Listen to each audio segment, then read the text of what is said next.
Chapter 545. After coming out of the bathhouse, Noah couldn't find Athena. This goddess didn't seem to plan to act with Noah, at least not when Noah was living a normal life with Noah. Therefore, even if Noah returned to Diana's old bookstore, he still couldn't sense Athena's aura. However, Noah wasn't worried. No matter what, she was still the famous goddess of wisdom. Noah didn't think that Athena would secretly gloat when things were developing in a bad direction when forming an alliance with him. That didn't match the goddess' aesthetics at all.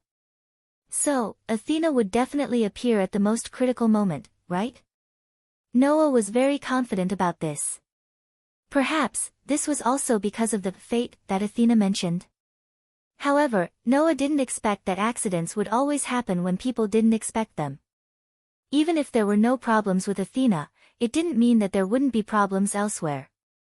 Such an accident and problem had already happened before Noah returned to the old bookstore. When Noah returned to the second floor of the old bookstore, he thought that Erica, Liliana, and Diana would be busy in the underground ruins of the Temple of Hera. Who would have thought that when he returned, Erica and Liliana were sitting at the desk in silence with solemn expressions? Seeing this, Noah knew that something had happened. "You're back." Sure enough, as soon as she saw Noah coming up from downstairs, Erica handed him a piece of paper. "Then, take a look at this." Hearing this, Noah went forward without saying a word, took the paper from Erica's hand, and confirmed the content on it. There was a line of small words written in Italian on the paper. "I'm very interested in the god relic that the witches of Nabali worked so hard to transport here hundreds of years ago. Therefore, I'm here to express my intention to borrow it in a simple way. I'll return it in a few days, but the date is uncertain. Please understand, Alexander Gascoigne." Seeing the signature at the end of the paper in his hand, Noah understood immediately. Alexander Gascoigne. Those who were familiar with this name also knew that this person had another famous name. Black Prince Yerek. In other words, the paper in Noah's hand was left behind by Yerek, who was also a god slayer. From the contents, Noah could only deduce one conclusion. The divine pillar of Hera was taken away by Yerek? That's it. Liliana sighed. Who would have thought that the Black Prince would commit such a thieving act? "Lily, that's not right," Erica corrected her. "The Black Prince has done similar things several times, right?" "That seems to be the case." Liliana smiled bitterly. "The Black Prince has forcibly borrowed spirit treasures and god relics from magic societies all over Europe several times with the excuse of, 'I'm a little interested and I want to investigate.' That's not all. Whenever the Black Prince has his eyes on something, if it's heavily guarded, he'll send out a notice and steal it. If there's no stage for him to show off, he'll just leave an IOU and take it away. If he finds something particularly important, he won't even return it. He'll display it in his subordinate association, the Wangli factory, and keep it." Erica shrugged. After all, the Black Prince is a figure who calls himself an explorer and an adventurer.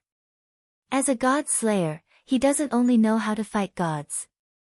He'll also challenge mysteries and dangerous things as the meaning of life. It's a headache.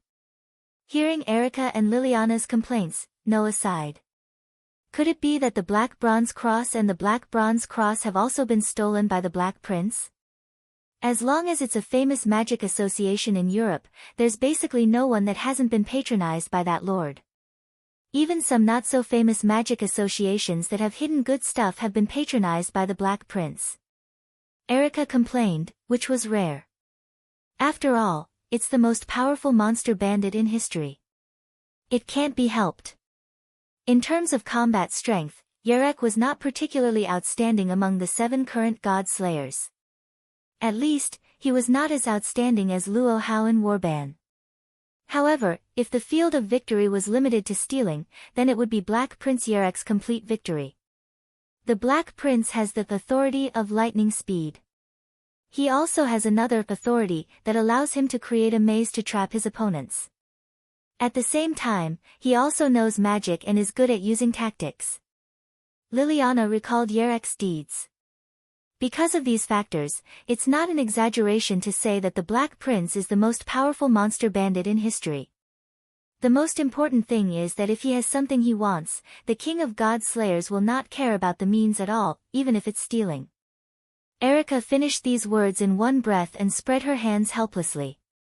Now that the Black Prince has stolen the divine pillar of Hera, what should we do?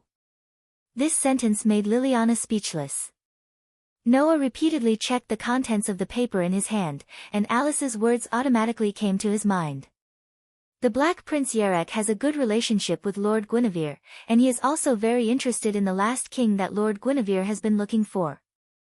If he knows what Lord Guinevere is doing now, he will definitely go there, right?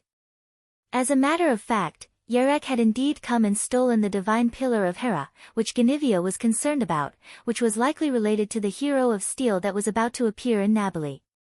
Presumably, he had done such a thing because of Guinevere. So, what should Noah do now? Although he is a rare genius among the God Slayers, Alice also said that the man has the same problem as the God Slayers. Once he has something he wants to do, he will not care about his surroundings. He is also a demon king. Noah crushed the paper in his hand. If he stole the divine pillar of Hera because of Guinevere and steel, then he will definitely not solve the curse power gathered on the divine pillar of Hera. It is more likely that he will wait until the divine pillar of Hera has gathered enough curse power and witness the changes of the divine pillar of Hera with his own eyes. We have the same idea. Erica nodded. The Black Prince Yarek will definitely not solve the problem on the divine pillar of Hera.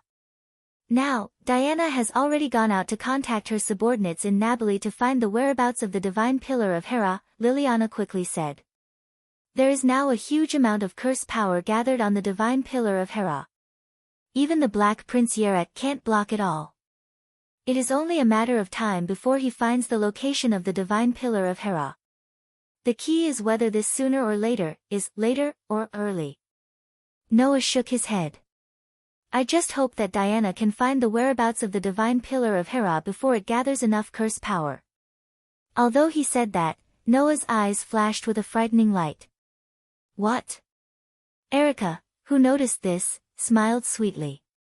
Are you provoked by the Black Prince Yarek? I don't have that much free time to compete with that kind of guy with a twisted personality. Noah glanced at Erica and said this.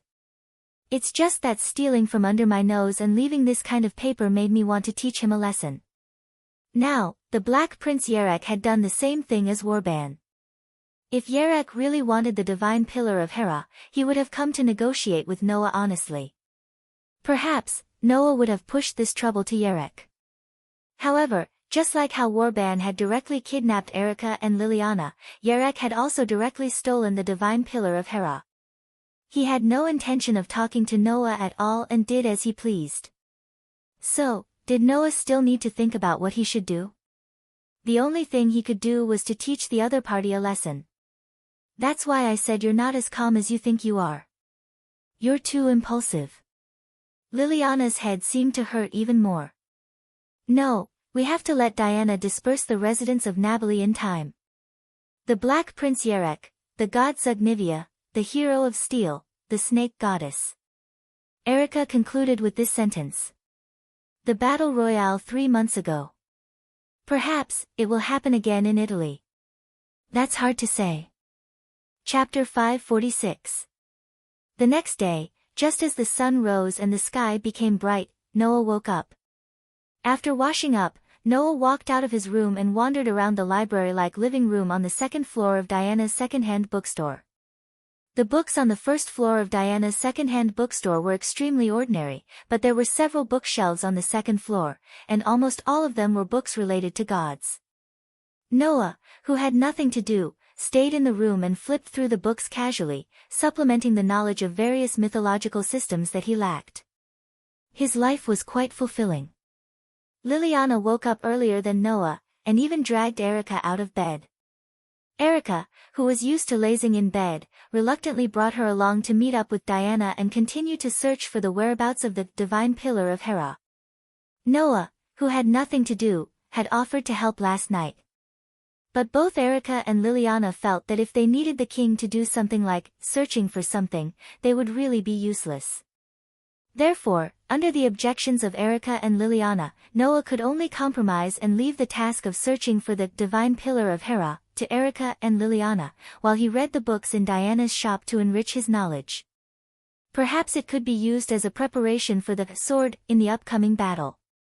Erica and Liliana must be thinking the same, right?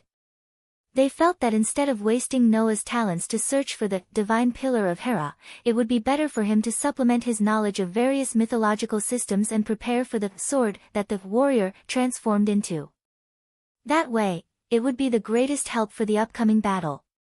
Noah, who had no objections, let Erica and Liliana do what they wanted, while he stayed alone in the second-hand bookstore, flipping through all kinds of knowledge related to gods. However, there was a lot of knowledge related to gods. Since ancient times, the number of various mythological systems was innumerable, not to mention the knowledge of the various gods under each mythological system. Even though Noah had an extraordinary memory and comprehension ability, he dared not say that he had learned all the knowledge of the mythological system in 3 months. Even Erica and Liliana, the two prodigies who had been learning the knowledge of gods since they were young, dared not say so. So now, Noah basically only remembered the knowledge of the gods in those famous mythological systems. Even so, Noah's mind was filled with a lot of divine knowledge, including the most famous mythological systems such as Greek, Roman, Norse, and Celtic mythology. As for the mythological systems outside Europe, he only roughly remembered a few of the more famous ones. If one wanted to learn all the knowledge of this world's mythological system, even Noah would have to spend a few years, right? And Noah didn't have that much time to learn all the mythological systems in the world, so he could only learn the more famous ones first. In this way, Noah was immersed in the world of books. He read from morning to afternoon, and it was almost evening. It wasn't until the sky began to slowly turn red that Erica and Liliana came back, bringing good news to Noah. We found the stone pillar of Hera. In the corner of the east coast of the port of Naples, a volcano was located here.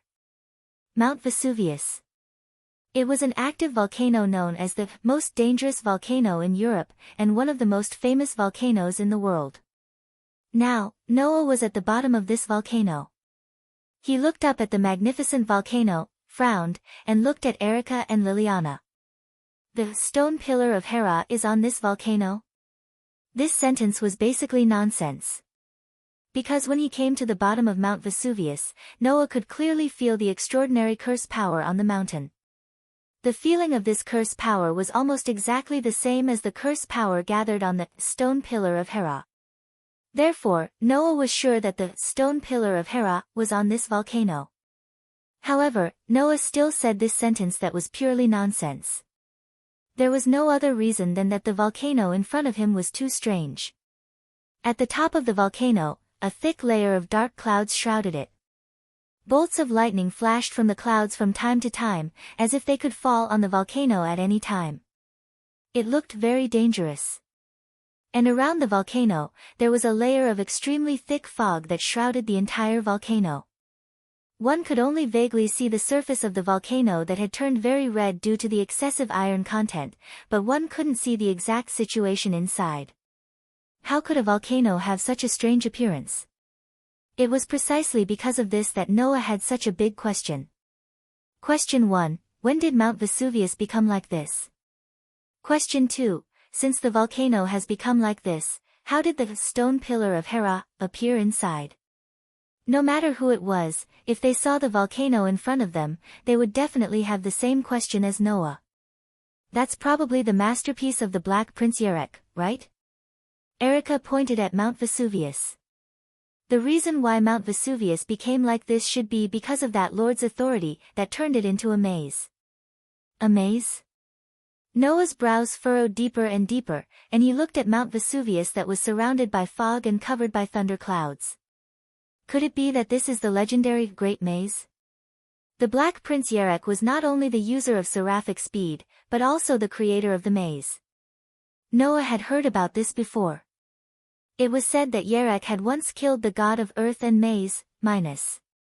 From this god, Yerek had usurped the authority of the Great Maze, which was called by the Great Maze by the Sage Council, headed by Alice.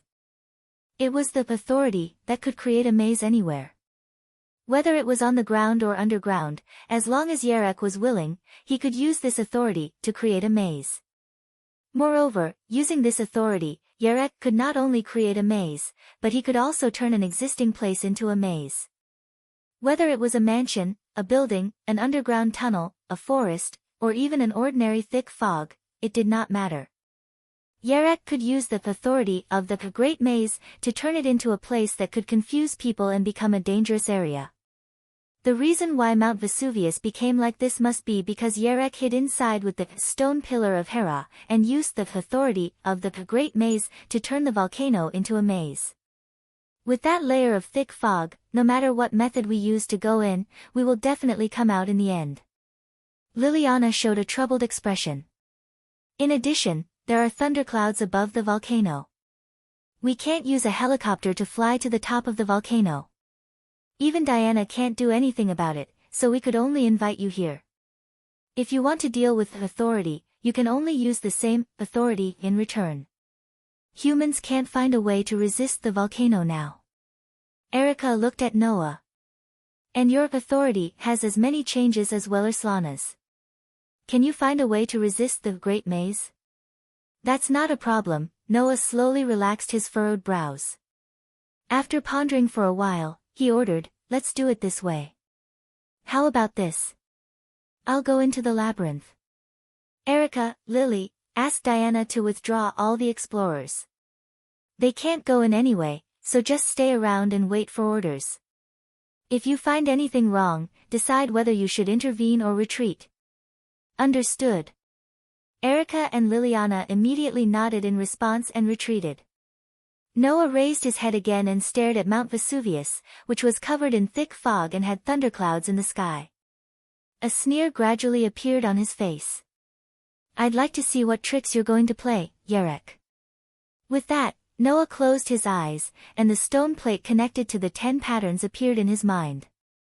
I am the conqueror who can defeat 1,000 with 100, 10,000 with 1,000, and 10,000 with 10,000.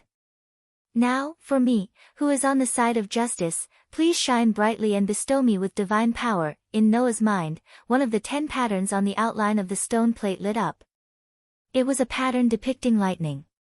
After using the thunder incarnation, Noah's body suddenly released a large amount of lightning. He turned into a dazzling bolt of lightning and rushed into the sky. He rushed into the flashing thunderclouds and disappeared without a trace. Chapter 547. In the sharp sound of the air breaking, Noah, who had transformed into lightning, soared into the sky, and then plunged into the thunderclouds on top of Mount Vesuvius. In an instant, he blended with the lightning in the thunderclouds and flew forward like a real thunderbolt. Of course, although it was said to be like a real thunderbolt, Noah could not achieve the speed of a real thunderbolt except for using the incarnation of thunderbolt to transform his body into a bolt of lightning in the true sense. After all, moving in space was limited by many factors. External factors such as resistance, wind, pressure, gravity, centripetal force, and centrifugal force would hinder the movement itself, so even if Noah transformed into lightning, he still could not achieve the speed of a real thunderbolt. It was precisely because of this reason that Laxus, who could also transform into lightning, could not achieve the speed of a real thunderbolt. Jalal's speed seemed to be the same as a meteor, but in fact, it was also affected by external factors and could not achieve the speed of a real meteor. If one wanted to achieve the speed of a real thunderbolt, only the incarnation of Phoenix could use the authority of speed to do it. Because the so-called speed did not refer to the ability to go from point A to point B at high speed, but the ability to substantially reduce the movement time from point A to point B, this ability itself did not represent speed, but represented the control of time itself. Therefore, people who used the authority of speed could enter the world of speed, where their senses were super-accelerated and the external world was super-decelerated. They were not affected by any external factors and could achieve the speed of a real thunderbolt. Similar to Noah's Phoenix, Yerek's lightning spark also had the same characteristics. By transforming himself into lightning, and then entering the world of speed, where he was not affected by any external factors, and moving, Yerek could achieve the speed of a real thunderbolt. Therefore, in terms of movement speed, the Phoenix and Lightning Spark were much faster than the Thunder incarnation that could only transform into lightning, and it was not just a little faster. If he wanted to reach the top of the volcano quickly, then Noah should have used the Phoenix incarnation. However, Noah's Thunder incarnation was not to use the speed when he transformed into lightning, but to transform himself into lightning. Boom! In the surging thunderclouds, bolts of lightning were mixed with terrifying sounds of thunder. As though they were trying to expel foreign enemies, all of them twisted and flashed through the space, hitting Noah, who had transformed into lightning again and again. If Noah still had an ordinary body, he would have been seriously injured even if he didn't die after being struck by those bolts of lightning. However, after transforming into lightning, the lightning in the thundercloud could not harm the same lightning at all. In addition, when using the Thunder incarnation, he could also gain the ability to control lightning. Noah passed through the thundercloud almost unscathed and arrived in the sky above the Vesuvius volcano. From here, Noah could clearly see that apart from the small space above Mount Vesuvius that was covered by thunderclouds, the rest of the sky was clear. In other words, the thundercloud itself was not attracted by the power to control the sky, storm, or lightning. It was a setting set by the power of Yerek's great labyrinth. It could also be said that it was a trap, an obstacle, and could not be controlled by Yerek himself. It was also because of this that Noah knew that he could not use the storm incarnation to disperse the thundercloud, nor could he blow away the fog that shrouded Mount Vesuvius. Therefore, he chose to use the thunder incarnation to directly rush in. Maintaining his lightning incarnation, Noah hid in the thundercloud and looked down at the top of Mount Vesuvius below. At the edge of the crimson volcanic crater, on a rocky ground, a stone pillar stood there, gathering an astonishing amount of curse power. It released a beam of light, causing the curse power to soar into the sky. Impressively, it was the stone pillar of Hera. Chi! The lightning hiding in the thunderclouds suddenly burst out from the dark clouds and fell from the sky like a bolt of lightning. It landed on the edge of the volcano, in front of the stone pillar of Hera. When it landed, it scattered and condensed into a human form. The moment he landed, Noah cast his gaze in the direction of the divine pillar of Hera, and looked at the figure standing in front of the stone pillar. "Oh! You're already here." Accompanied by such a deep and calm voice, a tall and straight man turned around and met Noah's gaze. "You're a lot earlier than I expected. I thought the great labyrinth could delay you a little, but I didn't expect you to directly rush into the thundercloud. Should I say that you're worthy of being called the God Slayer? Do you need me to return those words to you word for word?" Noah looked at the man standing in front of the divine pillar of Hera, who exuded a rational and cold temperament, and responded indifferently with a calm face. Transforming one of the world's most famous volcanoes directly into a labyrinth, that's something only the God Slayer can do, right? I think this level is still acceptable. The man laughed mockingly. Compared to the other races who only know how to destroy, isn't this extremely creative power great? It's just a change of method to destroy, aren't you going to admit that it's destruction? Noah curled his lips. Changing the original volcano into something completely different, making it lose its original function. It's just a disguised form of destruction. Hearing this, the man, Yerek, narrowed his eyes and stared at Noah, as if he wanted to get to know him again. His eyes swept back and forth across Noah's body, and after a while, he opened his mouth. What a surprise! I thought that besides me, no one among the God Slayers would engage in a verbal confrontation with others, and every word was rational. I'm really surprised. Although I can understand your idea of equating the God Slayers with the beast, I need to remind you, Yerek, you are also one of them, Noah said to Yerek with a half-smile. Of course, I also heard that you have always thought that you are an exception among all the God Slayers, and I know that you don't want to be compared to other God Slayers, so that you can show your uniqueness and rationality. Unfortunately, even if the beast can recite the Bible, it is still a beast, and after all, it is impossible to become a devout believer. What do you think? Is that so? Yerek retorted, not to be outdone. If that's the case, I remember that you are also a part of this beast, right? So, awareness and whatnot were already there when I decided to be a beast, Noah said without changing his expression. Since you have already become a wolf, then don't wear the coat of sheep's skin. I have this idea, but as my predecessor, you seem to have a different point of view from me. You are so attached to this coat of clothing. There should be many people around you who say that you don't have self-awareness, right? TSK. Yerek was obviously speechless. It seemed that Noah was right. It is a good thing to be able to calmly accept your uniqueness, but it is different when you add in the rumors of wantonly destruction as if nothing has happened. You don't have the self-awareness of causing trouble to the people around you. Sure enough, you are also a God Slayer. Same here, Noah replied unhurriedly.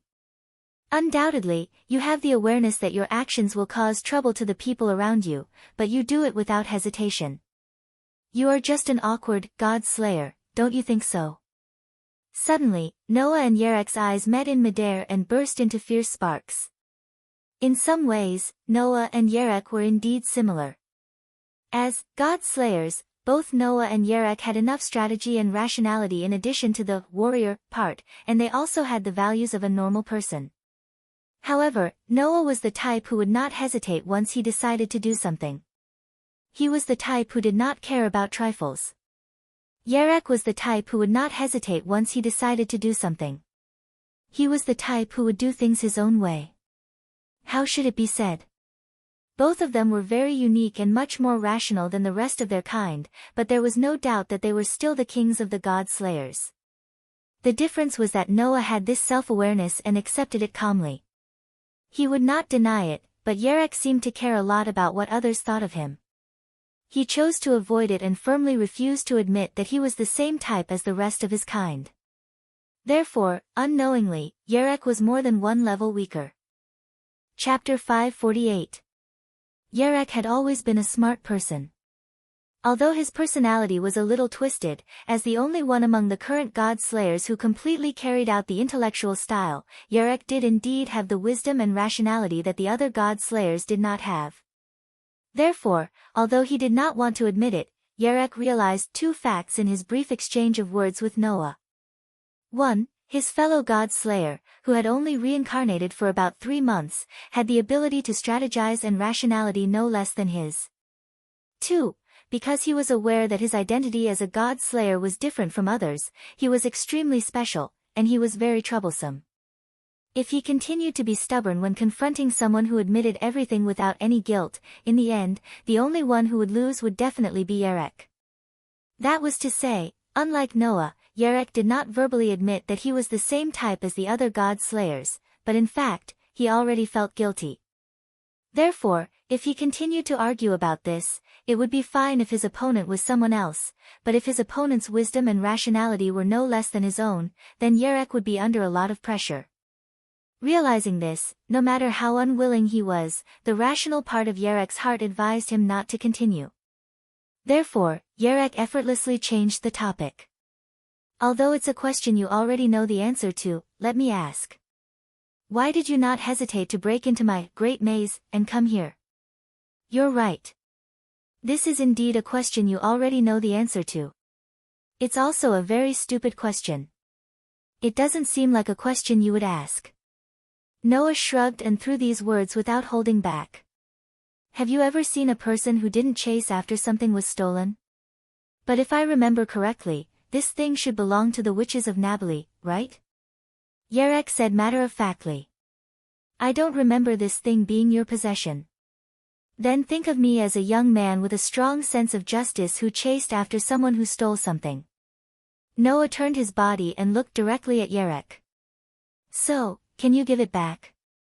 A strong sense of justice? Yerek said sarcastically. If I say no, will you obediently go back and pretend that you didn't see this? Then I'm sorry, but I have to tell you a piece of bad news. Noah's face was calm. You stole the holy pillar of Hera to lure Ganivia out, or perhaps you're interested in steel. Unfortunately, Guinevere invited me. There's no room for you here, Your Highness Black Prince. Unfortunately, I'm the kind of man who will prepare a stage for his debut, Yerek said slowly. So, the negotiation failed, right? Negotiation? Noah raised his head and looked at Yerek. His eyes gradually lit up. You didn't negotiate with me before I stole the divine pillar of Hera. Now that you're talking about negotiation, I'll tell you whether or not you made a mistake in doing this. As soon as he said those words, something that no one could understand happened. Buzz. Like a mirage, Noah and Yerek's figures suddenly disappeared at almost the same time.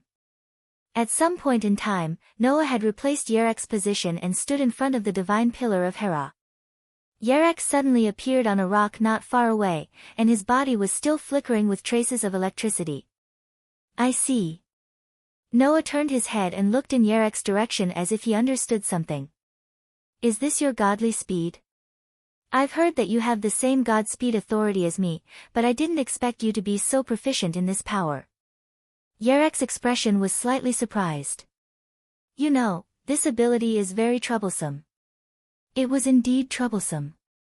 Because there was no interference from external factors, he could increase his speed unscrupulously, allowing himself to reach the level of god speed. In such a state of super high speed, it was impossible to make accurate attacks. In other words, when entering the world of god speed, the person who used god speed would also lose the ability to attack. This problem wasn't difficult to solve. Just like when Noah fought Tony, he could use god speed to move to the desired position and then release the god speed in an instant to launch an attack. However, in addition to this, the authority of god speed also brought about other problems. The reason why humans couldn't achieve the true meaning of god speed was not only because of external factors, but also because of physical limitations. The human body couldn't support such super high speed movements. Therefore, using god speed would also bring a serious burden to the body, and even cause many negative effects. In the state of god speed, we will be super accelerated, and the surroundings will be super decelerated. That way, our heart rate, blood flow, and even the nerve transmission in our brain will be super accelerated. If something goes wrong, not only will our lifespan be shortened, but we will also collapse due to the difference in the flow of time around us. This is an ability that is both convenient and dangerous, Yerek explained with assurance. Therefore, the user of god speed can only control the time of use of god speed and pay attention to not overuse the ability, or like me. Saying this, the electric light on Yerek's body surged, and his body turned into a bolt of lightning. Directly abandoning the human body, naturally there won't be any burden on the body. After saying this, Yerek, who had turned into a bolt of lightning, disappeared from the space. It happened almost in an instant. A bolt of lightning abruptly appeared in front of Noah and condensed into a human form. Yerek held a sharp pen in his hand and directly stabbed at Noah's chest. However, in the next moment, Yerek was stunned. The sharp fountain pen pierced through the air. Noah, who had taken a big step to the right without anyone noticing, looked at Yerek mockingly. In the next second, he clenched his fist and punched. This punch was so fast that it couldn't be described with words. That was because Noah had activated the Phoenix incarnation, turning this punch into a Godspeed punch. Although it was impossible to accurately attack while in the state of seraphic speed, if he was facing a motionless target and didn't move himself, then he could use the Phoenix incarnation in the instant of the attack, and this seraphic speed punch would naturally not deviate from its path. Crackle. Unfortunately, this Godspeed punch didn't hit Yerek's body, but Yerek, who had suddenly turned into a bolt of lightning, hit the bolt of lightning, and caused a burst of electric shock. Then, the bolt of lightning disappeared.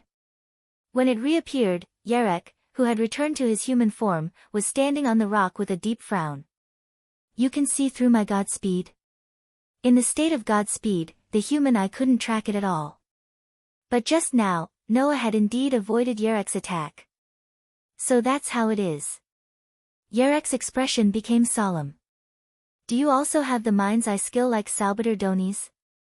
Doni's mind's eye could also see through Godspeed. Those who immersed themselves in the practice of martial arts and reached the highest level could generally practice such a skill. For people like Doni and Luo, how to be able to see through God's speed was not surprising. Unfortunately, although I also learned some combat skills, I didn't put in all my effort like Doni, so I don't know the mind's eye skill. Noah bluntly replied. However, my senses are very sharp.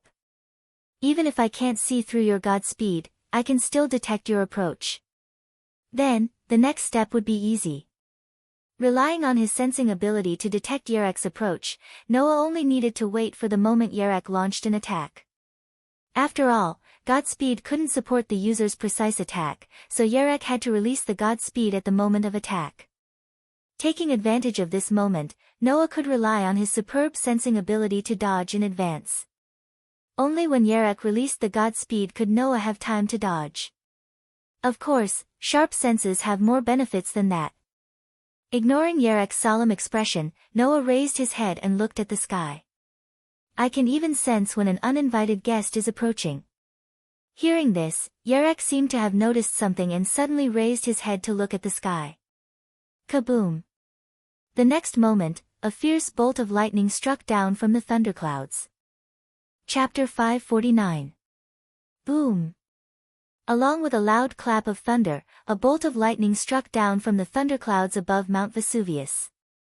It tore through the air and space, and in a flash, it abruptly struck the ground. Noah and Yerek activated their own speed almost at the same time. One turned into a phantom under the power of the Phoenix incarnation, and the other turned into lightning under the power of the lightning spark. At the same time, they retreated violently to the rear. Immediately, the thunder fell between the original position of Noah and Yerek. Boom! With an astonishing loud noise, the thunder directly hit the ground, exploding a circle of violent impact wind, scattering gravel in all directions like a tornado. Relying on the authority of the speed, Noah and Yerek both avoided the blow unscathed. They removed the authority of the speed at a distance from the place where the thunder fell, revealing their figures and staring at the center of the impact wind. Ha! Over there, a sweet voice laughed as it reverberated. As expected of the two kings of today's world. Not only were they able to detect the enemy's approach in time, but they were also able to dodge the attack. More importantly, both of them are users of Godspeed. It feels as if they were destined to meet each other. With such a sentence, in the center of the gradually dissipating impact wind, a blurred and hard-to-see fog appeared at the place where the thunder fell to the ground. Noah and Yerek both saw it. In the thick fog, there was a beautiful white horse. On the beautiful white horse, the god ancestor named Ganivia was sitting on it, nestling on the chest of a person. It was a fully armored knight wearing a full set of white heavy armor. Even his helmet happened to cover his face, making it impossible for others to see his face. Not a single part of his body was exposed to the air, and he was holding a spike-shaped spear in his hand. The moment they saw the knight, both Noah and Yerek's bodies suddenly surged with majestic power, and their bodies and minds naturally entered the state of battle. There was no doubt that the knight was a god. Oh! Yerek said in a tone as if he had met an acquaintance. Finally appeared. Ganivia? Noah first glanced at Ganivia, and then turned his eyes to the knight in full armor. So, that is the patron of Ganivia that Alice mentioned, right? Master Noah already knows this much. Perhaps Guinevere heard Noah muttering to himself. Like a child, Guinevere leaned in the arms of the knight and spoke in a coquettish tone. Yes, my uncle is the patron of this world to protect me.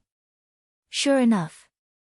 If it weren't for the existence of this so-called guardian, it would have been impossible for Guinevere to break through Yerek's great labyrinth by himself. Ganivia, the god ancestor, could break through Yerek's great maze, just like Noah did.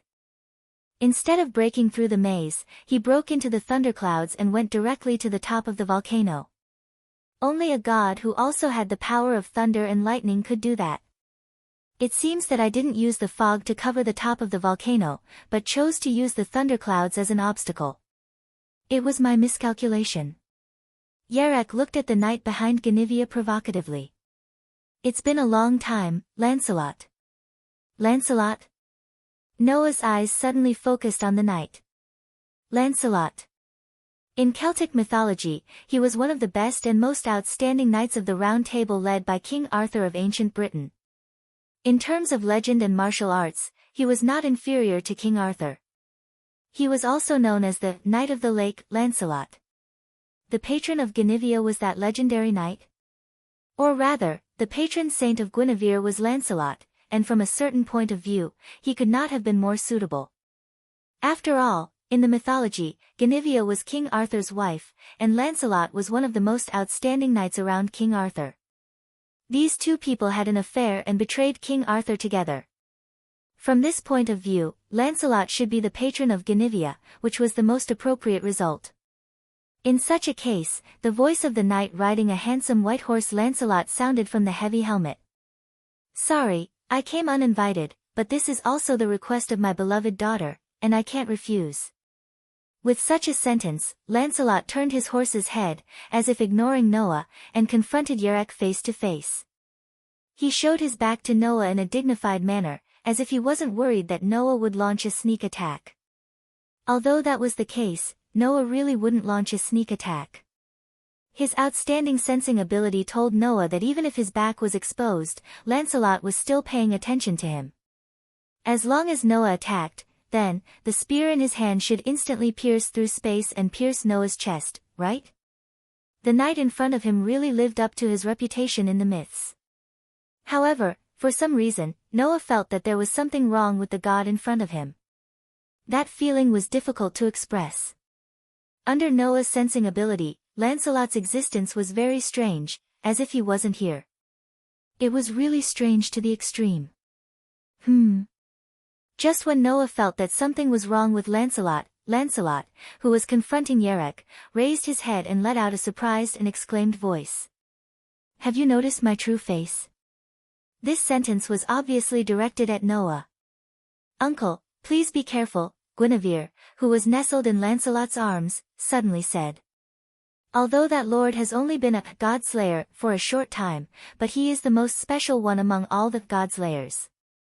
Not only does he have the power not inferior to any god-slayer, or god of disobedience, but he also has the same wisdom as Lord Alexander. He is a very strong opponent." "Is that so?" Hearing Guinevere's warning, Lancelot once again turned his horse's head and faced Noah, turning his back to Yerek. Seeing this, Yerek's expression sank. He wasn't angry, but he became dignified. Obviously, Yerek had the same feeling as Noah just now. Even if Lancelot showed his back to him, there wouldn't be any flaws. "Since even my beloved daughter said so, God-slayer, it seems that you do have the power to satisfy the surging passion in my heart. If possible, I really hope to exchange blows with you and wield my spear to my heart's content," Lancelot said. "However, I'm just a guardian, just the shadow of my beloved daughter. I can't have such willfulness." "Shadow?" Noah suddenly froze. Intuition told Noah that Lancelot's words were the key to understanding why his form of existence was so strange. Unfortunately, now was not the time. "Nay." Suddenly, the majestic white horse under Lancelot let out a long neigh, stomped on the ground, and rushed in the direction of Yerek. That speed was more than 100 times faster than an ordinary horse. Then, Lancelot, who was sitting on the horse, raised his spear, and suddenly stabbed in the direction of Yerek. Yerek's expression changed, and he didn't hesitate to activate seraphic speed and disappeared on the spot.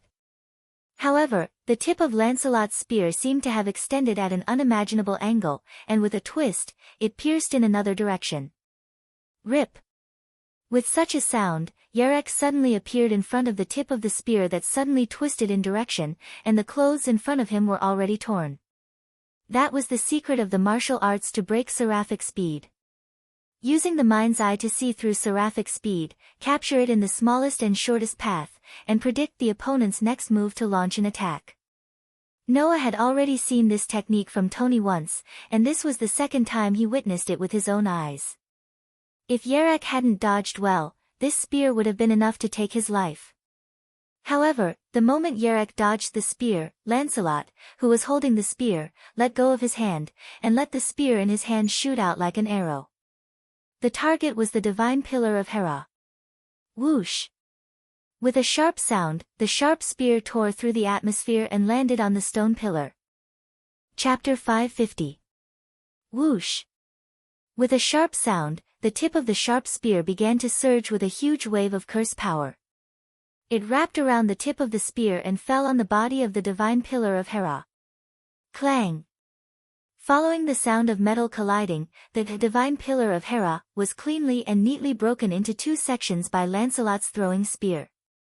Noah and Lancelot, who saw this scene clearly, were shocked at the same time. Then, the huge amount of curse power that was originally gathered on the divine pillar of Hera was distorted. Like magma, it spurted out and soared into the sky. Boom! An extremely huge amount of curse power surrounded by a dazzling green flash rushed into the sky like a torrent, directly dispersing the dark clouds on top of Mount Vesuvius. Like a ripple, it spread in all directions. Buzz! However, soon, these ripple-like huge curse power that spread out stagnated again. It gathered at a faster speed than when it surged out and gradually formed a huge figure. It was a dragon. A giant dragon with bat-like wings, short limbs reminiscent of a lizard, a head shaped like a crocodile, and sharp teeth arranged neatly like swords in its bloody mouth. Whoosh! The huge dragon wings were spread out, and the giant dragon looked down arrogantly. Its scales glowed like emeralds, and its eyes flashed with a cold fierceness. Roar! The roar that shook the air lingered in the sky above Mount Vesuvius and echoed. It's a success. Guinevere, who was sitting on Lancelot's horse, let out a joyful sound. Because the divine pillar of Hera transformed the essence of the earth in Nabali into curse power. Now, after Uncle's destruction, the essence of the earth condensed in the divine pillar of Hera, formed a winged serpent, as we imagined, and appeared on the ground. A brave and mighty dragon. Seeing it, my blood began to boil. Lancelot looked up at the sky, and his hand that was holding the spear that had returned to his hand trembled with excitement. The target of our steel hero, the dragon, is right in front of us. I really want to wave the spear in my hand and show off my bravery. Hearing the conversation between Lancelot and Guinevere, Noah and Yerek suddenly looked up at the giant dragon soaring in the sky.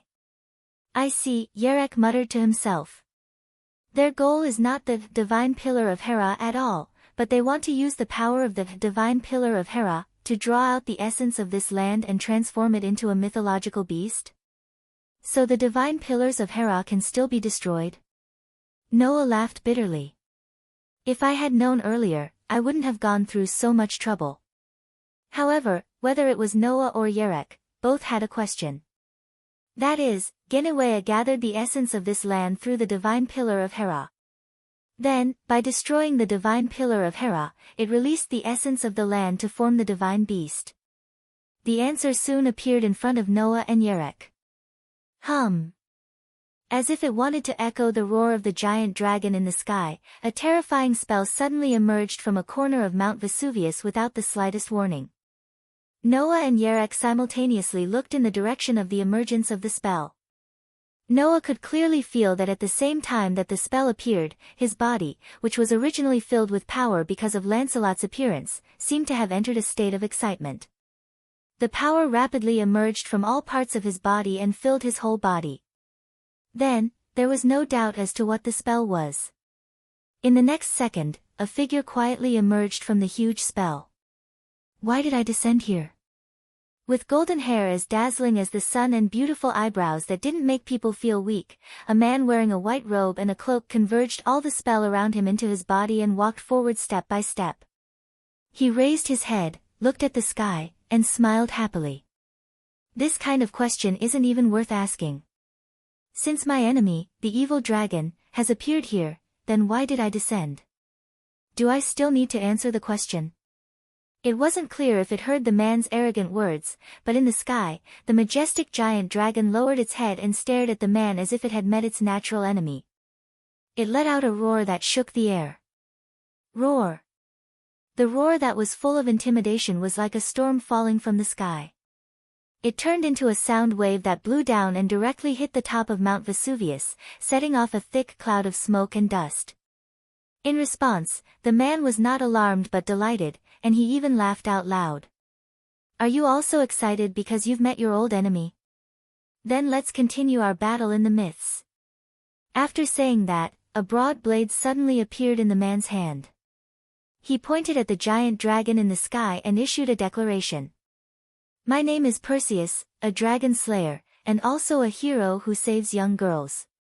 Evil dragon, bow down under my blade. In Greek mythology, the dragon slayer hero who slayed the snake demon Medusa and also fought against monsters who wanted young girls as living sacrifices on the beach. He finally won and rescued the beautiful princess. As the model of a hero who slays snakes and even dragons, the widely known god of bravery Perseus. The hero god of steel, who had appeared on this land because of the appearance of the dragon, had now appeared in front of everyone. As if there was only the giant dragon left in his eyes, Perseus' body suddenly turned into a flash of light, flew into the sky, and collided with the roaring dragon in the sky. Boom! In a loud noise, the giant dragon let out a shrill scream. Its body seemed to be hit by a flashing gun, and following the impact of the flash, it fell to the edge of the distant harbor. Perseus. Guinevere watched this scene happen, but turned his head indifferently and looked at Lancelot behind him. Uncle, is that famous dragon slayer the king we are looking for? I'm not sure, but the divinity of that hero seems to be slightly different from the king we are looking for, Lancelot said indifferently. No matter what, we have to observe first before coming to a conclusion. As soon as this sentence came out, a sneer sounded. Unfortunately, I don't like to be led by the nose, so let me attack from my side. Hearing this, Lancelot and Guinevere thought of something, but it was too late to react. Boom! All of a sudden, the volcano that everyone was in seemed to be on the verge of erupting. It was also as if something huge was crashing down from the ground, causing it to shake violently. Guinevere's expression changed, and Lancelot's whole body shook. The white horse under him couldn't stand still under the violent shaking, and it kept whining. Noah, who had already noticed something was wrong, jumped into the air before that, and instantly used the incarnation of thunder to turn into a bolt of lightning and flew up. Only Noah, who had superb sensing ability, knew what was going on. Under the volcano, a huge shadow of a human was hitting the ground, making the whole volcano shake violently. It was a shadow with long hair, a figure like a woman's body, but there was a bulge on its back like a wing, and the lower half of its body was not feet, but a fishtail. When Noah sensed its existence, he knew that it was the real thing. Black Prince Yerek had 5 powers. In addition to using lightning spark and big maze that could create a maze, Yerek also had the power called Faceless Queen. It was the power that could summon the mermaid queen whose face must not be seen by anyone. Once anyone saw her face, they would disobey their master's orders and directly leave. It was said that this mermaid queen could fly in the sky and move in the water. It had the destructive power to shatter iron towers, and it had the ability to appear and disappear unpredictably. Even the size of its body could shrink and shrink at will. Other than the rule that no one could see her face, she was almost omnipotent. I knew you would come. Did you think I wouldn't be prepared? Yerek's voice slowly sounded. I summoned it from the bottom of the volcano so that I could ambush you. As soon as he finished speaking, the ground at the top of the volcano collapsed. Chapter 551. Rumble. Amidst the deafening tremors, the surface of the summit of Mount Vesuvius collapsed without warning, burying Lancelot and Guinevere who were riding on their panicked white steeds. Lancelot's white horse seemed to be able to fly. However, before the white horse could fly into the sky, the collapsed ground of Mount Vesuvius seemed to have been manipulated. It quickly buried Lancelot and Guinevere, who were riding on the white horse, in the mud and rocks, and brought them into the interior of the volcano at a speed that should have been impossible. Noah, who had flown into the sky in time to avoid the disaster, clearly saw this scene. He didn't think it was a coincidence. Come to think of it, that should be Yarek's trap, right? Mount Vesuvius had been completely transformed by Yarek's great maze. Using this authority, it was easy for Yarek to set up a trap to quickly bury Lancelot and Guinevere on the ground. In addition, he also deployed the Faceless Queen to ambush them underground. This Yarek was indeed a strategist who carried out the style of a strategist even in battle.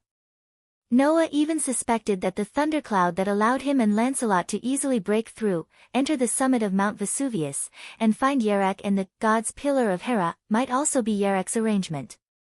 Because if one chose to break through the thundercloud and enter Mount Vesuvius, no matter who it was, they could only choose to land on the summit. In that case, it was equivalent to directly stepping into Yarek's ambush. In fact, Noah had already suspected this when he broke through the thundercloud and entered Mount Vesuvius. After all, if Yarek used the authority of the Great Maze flexibly, it could make people unavoidably fall into the maze and be unable to reach the location of Yarek and the god's pillar of Hera. However, the thundercloud could be directly entered by breaking through. In this way, wasn't the thundercloud a door specially left for others? It was precisely because of this suspicion that Noah had been vigilant and immediately reacted the moment the Faceless Queen appeared. He used the thunder incarnation to fly into the sky and avoid the result of falling into the volcano. Presumably, there should be various traps set up by Yarek inside the volcano, right? And Yarek definitely wouldn't mind counting Noah, Lancelot, and Guinevere as having died in Mount Vesuvius. Just like what Alice said, a guy with a completely twisted personality, but a good brain. If I didn't have the ability to react to unexpected situations at any time, I would probably have to deal with that guy carefully, right? Noah, in the form of a bolt of lightning, overlooking the crater of Mount Vesuvius that had been completely buried because of the collapsed ground, and sneered in his heart. However, as the saying goes, courtesy demands reciprocity. Since you've left me alone outside, I won't be polite. After saying that, Noah, who had transformed into a bolt of lightning, soared into the sky and swept across the horizon. At the same time, the sky that had just been cleared by the dissipation of the thundercloud was once again filled with the sound of air vibrations. Dark clouds suddenly emerged, and it didn't take long for the sky above Mount Vesuvius to be covered. Rumble.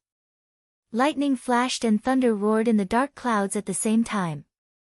The next moment, a huge bolt of lightning violently flashed out from the clouds, rubbing against the air. While the dazzling lightning illuminated the entire space, it struck down and landed on Mount Vesuvius. Boom! The crater of Mount Vesuvius, which had just been buried, reappeared with a deafening bang under the direct impact of the huge bolt of lightning. The soil and rocks scattered in all directions, and then fell one by one into the crater of the volcano, accompanied by the thick bolt of lightning, filling the entire interior of the volcano. Boom! The entire Mount Vesuvius shook violently at this moment, and a bone-chilling sound came from inside. It was as if the volcano was really about to erupt, causing continuous tremors. Seeing this, Noah, who had turned into lightning and blended into the dark thundercloud, secretly laughed in his heart. As the king of deicide and a famous god, this level shouldn't be enough to kill you. So, try your best to survive. After he finished speaking, Noah ignored the shaking Mount Vesuvius, which was on the verge of collapse due to the huge bolt of lightning, and rushed out from the slowly dissipating thundercloud toward the edge of the distant harbor. Roar! Before he reached the edge of the harbor, Noah heard an earth-shattering dragon roar. However, this roar was not filled with intimidation or majesty, but with endless pain and mournful feeling. Hearing this roar, Noah's heart tightened. There was no doubt that it was the roar of the dragon formed by the essence of this land because of the divine pillar of Hera. The sound was so miserable, that dragon should have been severely punished by Perseus, right? After all, even if it was a mythological beast formed by the essence of the earth of Nabali, it was only a beast of the gods that appeared in myths. It was a great enemy to humans, but to gods, although it could not be said that it was powerless, it had almost no resistance. This could be seen from the fact that Noah could control the mythological beast formed by the stone of Gorgon. If he did not stop it quickly, that dragon would definitely be slaughtered by Perseus. That was a mythological beast formed by the essence of this land. If it was killed by the natural enemy of dragons and snakes, the god of steel, this land would never be able to recover its essence, and it would become a land of death and wasteland. Thinking of this, Noah sped up and flashed through the sky at a speed that could barely be seen by the naked eye. With bursts of thunder, he came to the edge of the harbor. At this time, Noah saw it. Near the coast, a dragon was lying on the ground, covered in wounds and blood. One of the dragon's horns on its head was directly broken, and its neck was almost cut off. Only less than a third of it was barely connected to its body. It was extremely miserable and dying. On the other side, a man dressed in an ancient style seemed to be deliberately prolonging his last attack to emphasize his magnificence. He held a large saber in his hand and charged toward the giant dragon. He mercilessly slashed at the giant dragon's broken neck, where only 1/3 of the giant dragon's body was left. At this critical moment, Noah directly removed the thunder incarnation, allowing his body to revert back to his human form from the state of lightning. Immediately after that, he immediately activated the phoenix incarnation. His body turned into a phantom, as if directly integrated into the space, and disappeared. Almost at the same time, Perseus, who was slashing at the dragon's neck, had a change in his expression. He suddenly stepped on the ground and stopped his body with a loud bang. Who? Then, a figure flashed in front of Perseus and threw a punch. With a gust of wind, it bombarded in the direction of Perseus. Oh! Perseus cried out in surprise.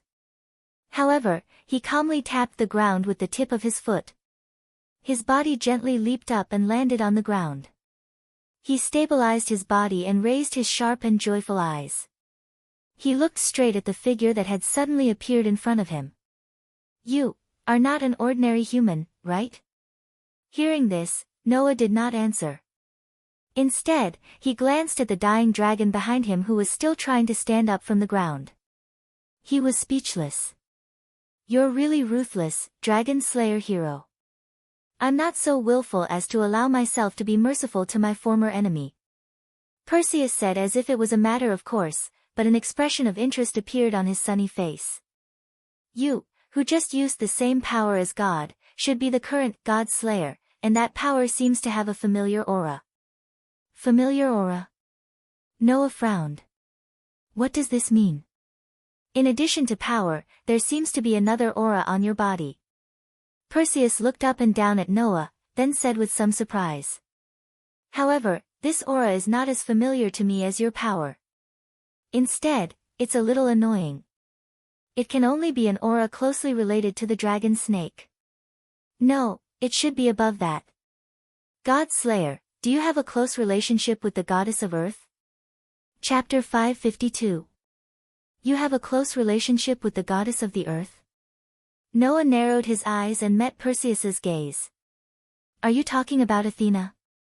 Athena? Perseus's eyes lit up, and then he laughed happily. So that's how it is. Do you still have an extraordinary relationship with that goddess? In Greek mythology, Perseus chopped off the head of the snake demoness Medusa and offered it to the goddess of wisdom, Athena. This was a very famous story. However, Athena and Medusa were actually the same existence as the Trinity. That is to say, Athena was Medusa, and Medusa was Athena. And as the steel hero who achieved great things by slaughtering the serpents, he was undoubtedly the enemy of Athena, the goddess of the serpents. No matter which divinity it was, which origin, Perseus in front of him had an inseparable relationship with Athena. In other words, the so-called annoying aura that Perseus felt on Noah was probably the aura of Athena.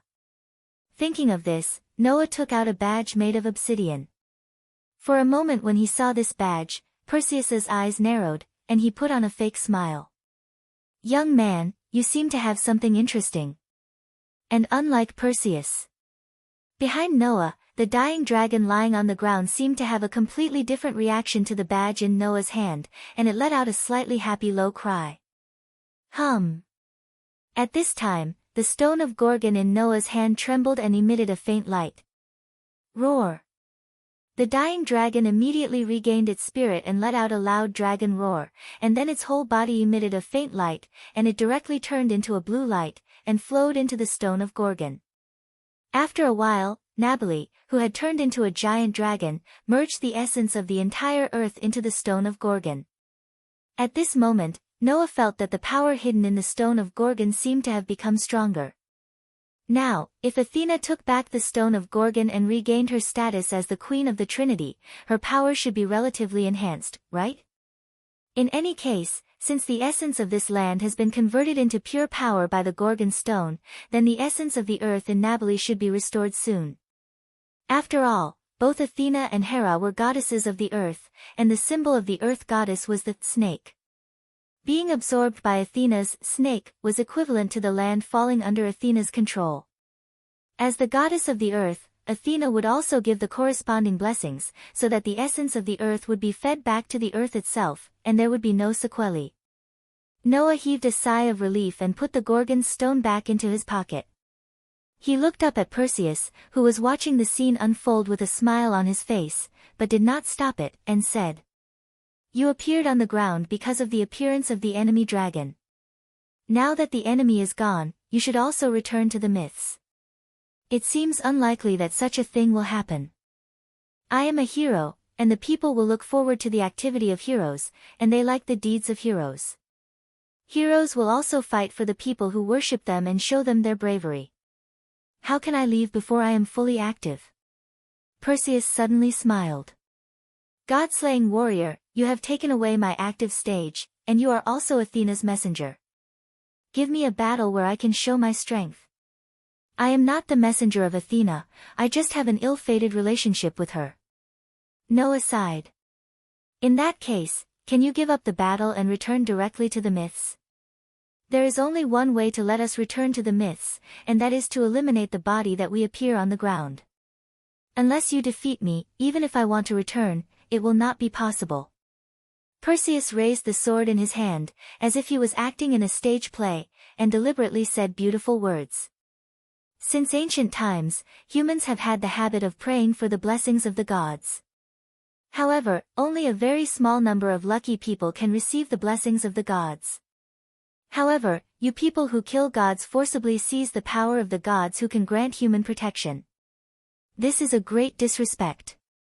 I will definitely cut you down with my sword. This is my duty as a hero." Without giving Noah a chance to reply, Perseus' body suddenly turned into a light shadow, like a stream of light, and suddenly rushed in the direction of Noah. However, when Perseus rushed in front of Noah, Noah suddenly disappeared like a mirage, leaving only an afterimage. Swish! Perseus' sword directly slashed down, cutting the afterimage left by Noah like a fog and dispersing it. Suddenly, Perseus let out a cry of surprise. With the sword in his hand, he jumped and left the place. Who? At the same time, a figure suddenly appeared and punched at the place where Perseus was originally standing. Because Perseus's backward leap missed, he disappeared again. "The God Slayer. Your feet are really fast. And this power is really familiar," Perseus shouted. As he shouted, he kept jumping, as if he was avoiding something. He dodged left and right, and he never stayed in the same place for too long. Every time Perseus jumped away, an illusory figure would appear near the place where he was originally standing and punch at Perseus. After hitting the air, the figure would disappear again. Obviously, Noah was using the incarnation of the phoenix to enter the world of God's speed. He launched a fierce attack on Perseus at a speed that even the gods couldn't keep up with. However, Perseus, as the hero of steel, was not to be trifled with. Even if his eyes and body couldn't keep up with Noah's speed, he still noticed Noah's attack and carried out a small range of dodging. At the moment of the attack, Noah still had to remove the phoenix incarnation and withdraw from the state of God's speed. It was at this moment that Perseus could barely dodge, but in the end, he still looked a little embarrassed. However, as his figure became more and more embarrassed, Perseus' eyes became brighter and brighter. In the end, he even laughed out loud. "This power, I finally recognize it. It is the power of my old friend, the god of victory named Welslana. No wonder it is so familiar. The god slayer, your luck is very bad. With such a sentence, a light will like the sun appeared behind Perseus, blooming with dazzling brilliance. Wang! Under the dazzling light, Noah, who had disappeared, suddenly appeared from a corner with a shocked expression on his face. At this moment, Perseus, who was holding a saber, flashed and appeared in front of Noah with a victorious expression on his face. I see you. The god slayer. As soon as this voice sounded, the saber in Perseus' hand turned into a flash of light and slashed through Noah's chest. Poochie! In the tearing sound, Noah, who had jumped back without anyone noticing, directly splashed out a burst of red blood from his chest. A huge hideous wound also appeared on his chest. Pain attacked Noah's mind. Feeling the sharp pain from the front, Noah clenched his teeth tightly and stepped back to avoid the fatal injury at the last moment. His toes touched the ground repeatedly, pulling a distance away from Perseus. Oh! You dodged. Perseus' voice calmly sounded. As expected of the god slayer who even usurped the power of my old friend, the god of victory who had never tasted defeat. Looking at the calmly smiling Perseus, Noah covered the wound on his chest. While his palm was dyed red, his cold eyes were cast on Perseus. What did you do to me? At the same time that the light will appeared behind Perseus, Noah, who had entered the world of God's speed, discovered that in his heart, the outline of the stone plate connecting the 10 avatars had some changes. The pattern representing the phoenix avatar actually dimmed at that time. In other words, Perseus had nullified Noah's phoenix avatar. What the hell is going on? Could it be that this was Perseus's authority? Chapter 553. Noah really didn't expect that Perseus could actually nullify his power, causing him to withdraw from the world of God's speed. Noah, who hadn't recovered from the difference in the flow of time between the two worlds, was directly hit by Perseus' blade. If he hadn't whipped his body at the critical moment and made his body take a step back to avoid the fatal injury, Noah wouldn't have just had a hole in his chest, but his entire body might have been cut in half. But, how did Perseus do it? Perseus was very famous. Almost everyone knew a little about the legend of him killing Medusa. Naturally, Noah wouldn't miss out on his knowledge. But in his memory, Noah didn't find any records of Perseus being able to nullify the power of others. In other words, Perseus shouldn't have the power to nullify the power of others. Then what was going on? I've said it before, it's just that you're unlucky. Perseus raised the sword in his hand and pointed it at Noah. The expression of victory on his face became even more intense. God Slayer, there's no harm in telling you. Like Athena, who has a deep relationship with you, I also have another divinity. That's also my other name. Mitra. Perseus smiled meaningfully. For you, who has usurped the power of my old friend, Welslana, this should be a name that you don't know, right? Mitra. Noah was stunned at first, then his gaze froze. Mitra. Noah naturally knew this name. Because, that was the person that Welslana, whom Noah killed, served, the master of the undefeated war god. Welslana was actually a god with a complicated origin. This god of victory, who was known as the undefeated god of victory, belonged to the ancient Persian god of light and contract, Mitra. It was said that when Mitra, the guardian of light, punished sinners who broke the contract, he would often transform into a pitch-black boar and smash the sinners who broke the contract. The mountain boar was one of Welslana's 10 incarnations. As the god of war who served Mitra, Welslana and Mitra shared a common attitude. For Mitra was the root of Welslana. Mitra was originally a war god, but as time passed, his divinity as the god of light and contracts grew stronger and stronger. In the end, he was worshipped as the sun god by his believers, bringing light to the people, but lost his divinity as a war god. And the one who inherited Mitra's fading god of war was Welslana. According to legend, Welslana was born from the soul of Mitra. It was just like in Greek mythology when Zeus swallowed Metis into his stomach. As a result, Metis's daughter, Athena, was born from Zeus' head and became the goddess of wisdom who inherited Metis's wisdom.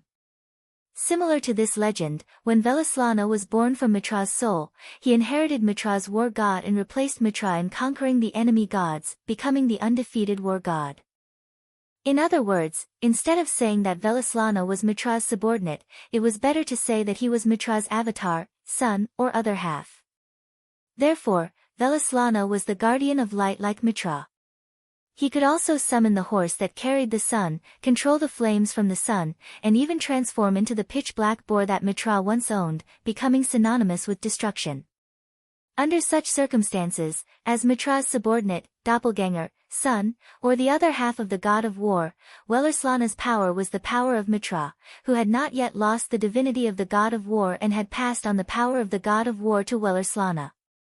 This way, Perseus, who also had Mitra's divinity, could naturally seal Noah's phoenix avatar and make the phoenix's ability ineffective. After all, Noah's phoenix was originally Velaslana's power. He was too careless. Noah secretly sighed in his heart, but he let go of the hand that was covering his chest, exposing the huge wound on his chest to the air. Noble and smart, elegant and beautiful, I praise thy life, here is one with nature. The brand new language turned into power, urging the curse power in Noah's body, making the stone plate in Noah's heart turn and point to the pattern of elf. Wang. Suddenly, a burst of starlight emerged from all parts of Noah's body and covered Noah's body. Under this burst of starlight, the wound on Noah's chest quickly healed at a speed visible to the naked eye, and in less than 3 seconds, it completely disappeared.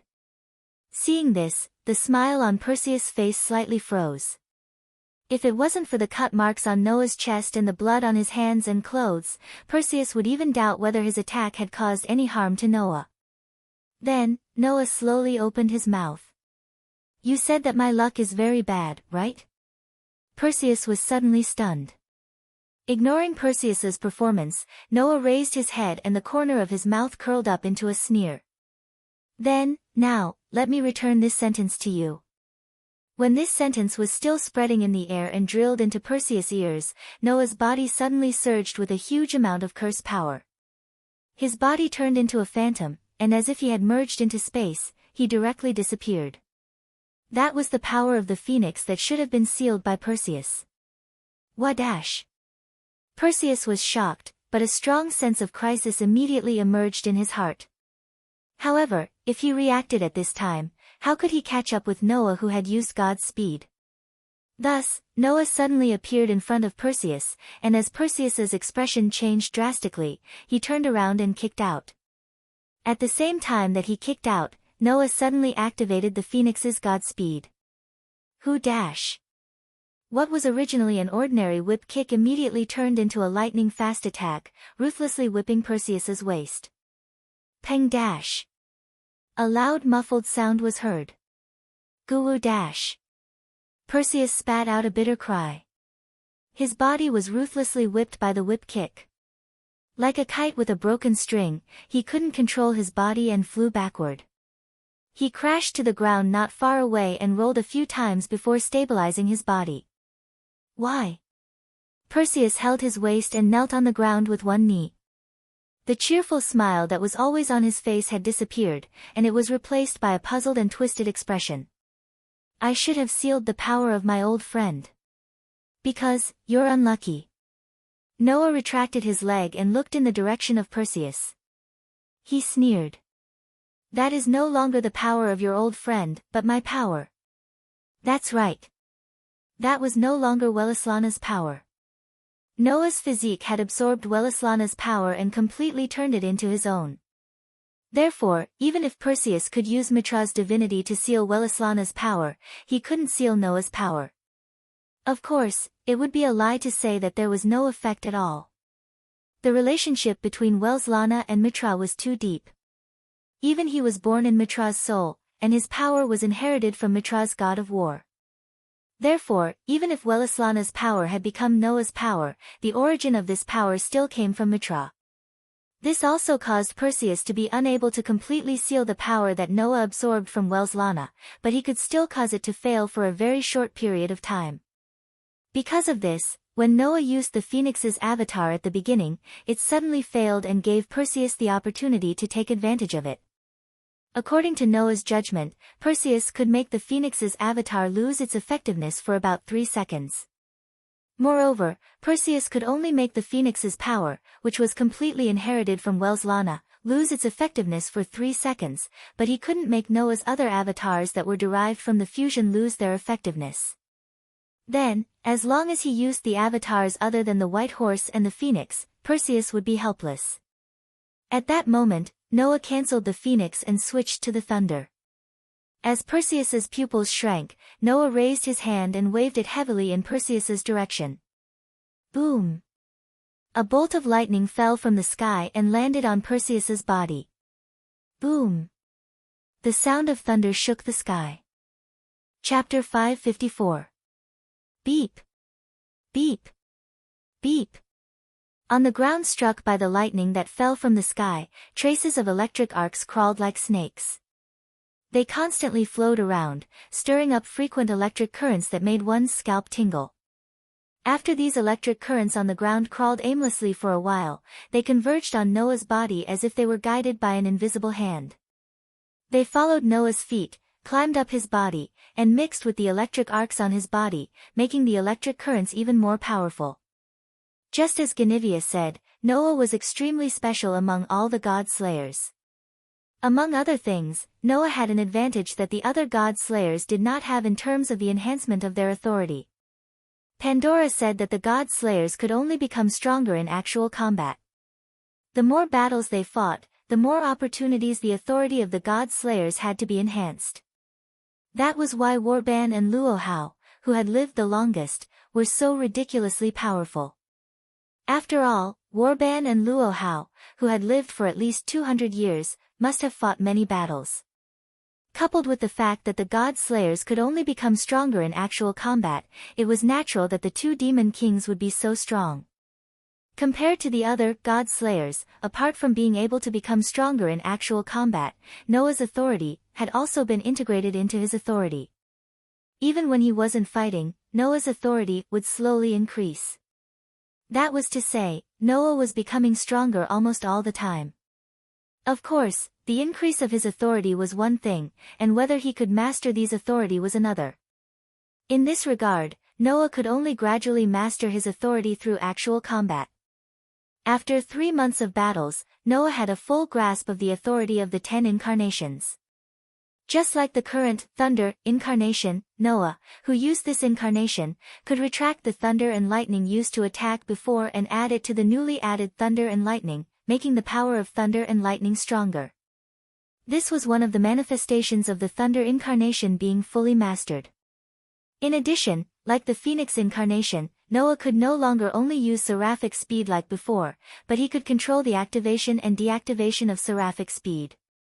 By switching seraphic speed on and off, Noah could enter seraphic speed when he wanted to move, and deactivate seraphic speed when he wanted to attack to ensure the accuracy of the attack. Not only that, but during the attack, Noah could also suddenly activate seraphic speed again, turning the launched attack into a seraphic speed attack. In this way, even super-fast attacks in the seraphic speed state could become possible. Although during the activation and deactivation of seraphic speed, there was an extremely short moment when the opponent could take advantage of the opportunity to dodge, it was still better than being unable to attack in the seraphic speed state. The key to this seraphic speed ability lies in the switching between the activated and deactivated state. Now, Noah could also grasp this key point very well, and use the Phoenix incarnation incisively and vividly. The rest of the incarnations were in the same situation, and they had been well controlled by Noah. Even, Noah found a surprise from some of the incarnations. For example, the elf incarnation could not only heal injuries, but also had the hidden effect of restoring spirit and spell power. As for the rest of the clones, they more or less had other hidden effects, which were discovered by Noah. As for what those effects were, it would be revealed later. Noah, who had a strong electric current flowing on his body, looked at the place in front of him where smoke and dust were stirred up by the lightning attack from the sky. A strange light flashed in his eyes. He waved his hand, and a faint spell power turned into a breeze, blowing away the smoke and dust. As a result, a bottomless pit appeared in front of Noah. As for Perseus, he had probably turned into ashes. Noah clearly felt that his attack hit Perseus without any deviation, and he even felt that under the attack of the lightning, Perseus's aura gradually weakened from strong to weak, and finally extinguished like a candle flame. In such a situation, Perseus could not still be alive. However, Noah did not relax at all. In the past 3 months, Noah had also encountered 2 or 3 gods and fought with them. In the end, Noah emerged victorious in every battle against the 2 or 3 gods. But in the end, Noah did not even gain a single authority.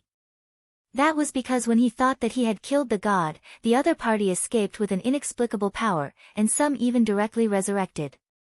Therefore, Noah did not think that the god was so easy to kill. The most important thing was that Noah still did not feel that he had usurped Perseus's authority. In other words, Perseus was not dead yet. No. Dead should be dead. But if the other party was resurrected, it would not be strange at all. Perseus is also Mitra, and Mitra is the sun god. Noah frowned. Then, Perseus should have the authority of resurrection. Gods who were related to the sun generally had the authority of resurrection. The sun would rise in the morning, bringing light and life to the earth, and then set in the west at night, falling into silence. It could still rise the next day. This phenomenon itself had the meaning of rebirth. Just like the symbol of the snake that represented the earth goddesses, snakes would hibernate in winter and wake up in spring. They would constantly shed their skin, which meant that they were immortal. Therefore, gods who were related to the sun and snakes could generally be resurrected. It was a violation of the rules. However, resurrection did not mean that he was in perfect condition. Even if he could be resurrected, Perseus should at least be in a seriously injured state.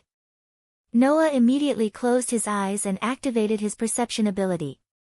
After scanning the surroundings seriously, he helplessly opened his eyes. Did he run away? It was precisely because of this situation that Noah did not increase his authority in the past 3 months.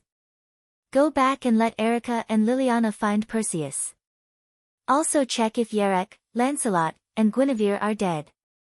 Although that was what he said, Noah did not think that these guys would die so easily. Noah understood how difficult it was to kill a god. Noah also understood how difficult it was to kill a god-slayer who shared the same status as a god. In short, whether it was a god-slayer or a god of disobedience, they were a group of guys with extremely tenacious vitality. With such a thought in his mind, Noah maintained the state of thunder incarnation. His body once again turned into a bolt of lightning, flew up, and fled into the distance. At the same time that Noah left, a burst of darkness emerged from the distance and turned into a petite figure. The dark snake eyes stared at the bolt of lightning in the distance, and a faint smile slowly appeared on Athena's face. Only then can you be worthy of being my nemesis. With such a sentence, Athena turned her gaze to the bottomless pit, and the faint smile gradually turned into a sneer. Perseus, the steel that appeared was actually him. No wonder the hatred in this concubine's heart was so strong even before he appeared, to the point that this concubine did not hesitate to join hands with the enemy of fate. That's fine, I'll play hide and seek with you a little. With that said, another burst of darkness emerged from Athena's body and covered her petite body, and then she disappeared. Next, Athena and Perseus, the snake goddess and the steel hero, this pair of mortal enemies, will play a game of cat and mouse in the dark of Nabali. One is a goddess who has lost her symbol and has not regained her identity as the Trinity. The other is a hero who has lost his life, has just been resurrected, and has not regained his peak state. Who would emerge victorious in this game of cat and mouse? Or will it end with no one winning? No one knows. Because of the situation at Mount Vesuvius, Erica and Liliana should not have returned yet. Even if he went back now, he should not be able to see the 2 girls. Then there was no need for Noah to be anxious. On the way back to Diana's old bookstore, he directly cancelled the thunder incarnation. As he walked forward, he took out his phone and sent an email to Alice to explain the situation here and see what Alice thought. To Noah's surprise, when he returned to the old bookstore, a person was waiting for him.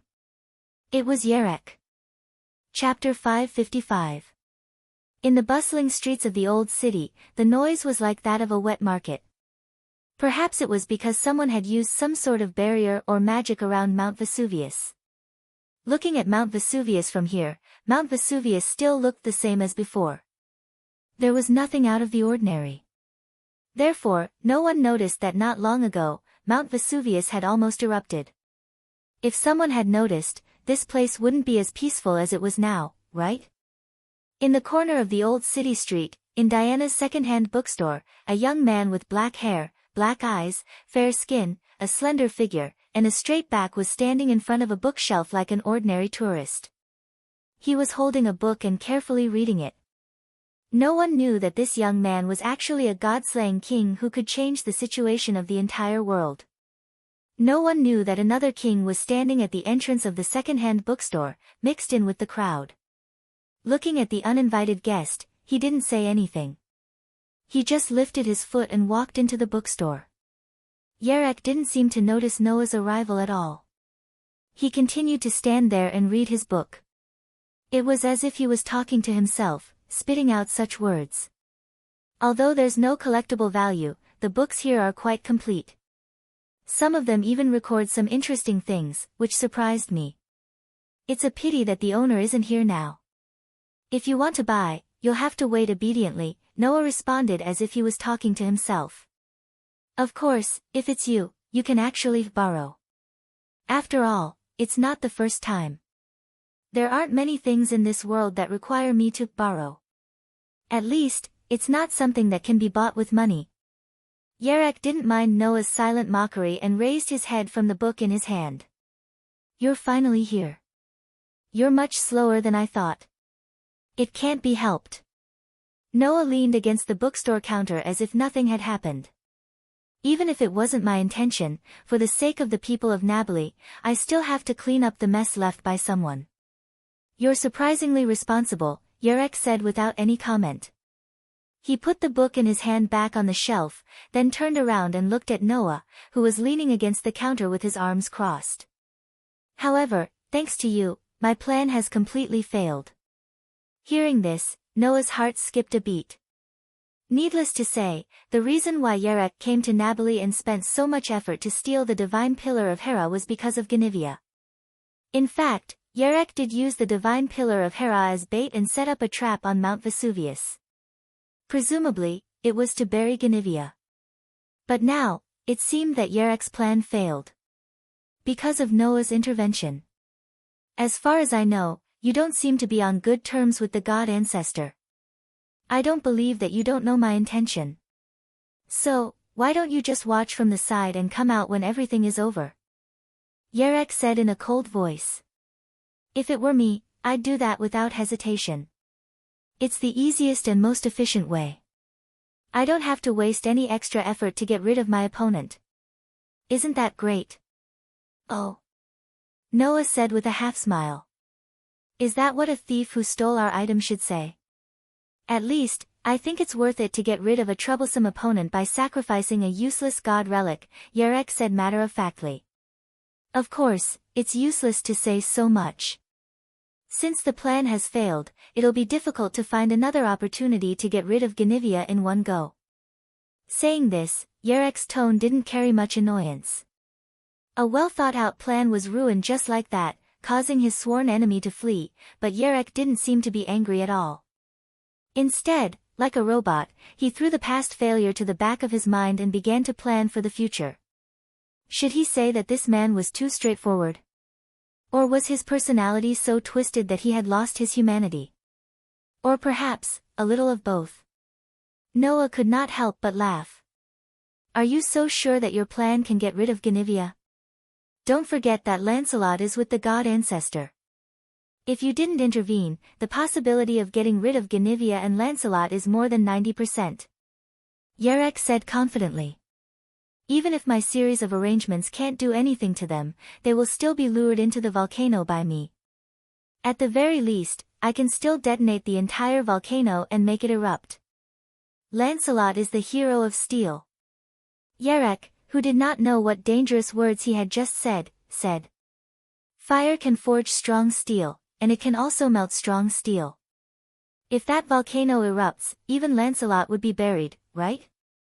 "I see," Noah sneered as if he had seen through Yarek's thoughts.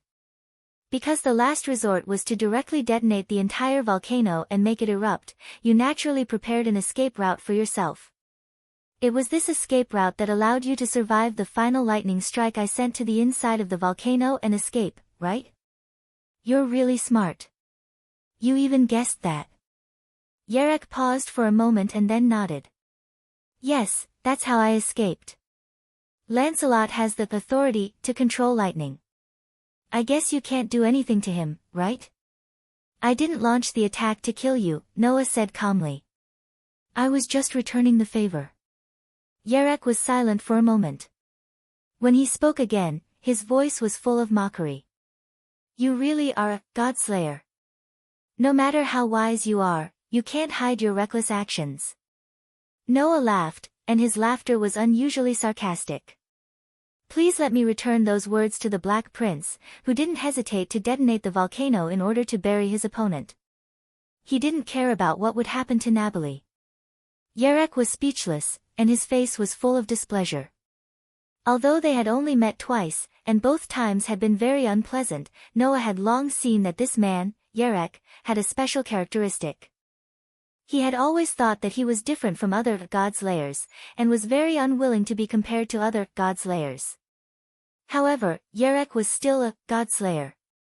Otherwise, detonating the volcano or something like that was absolutely impossible for ordinary people to think of.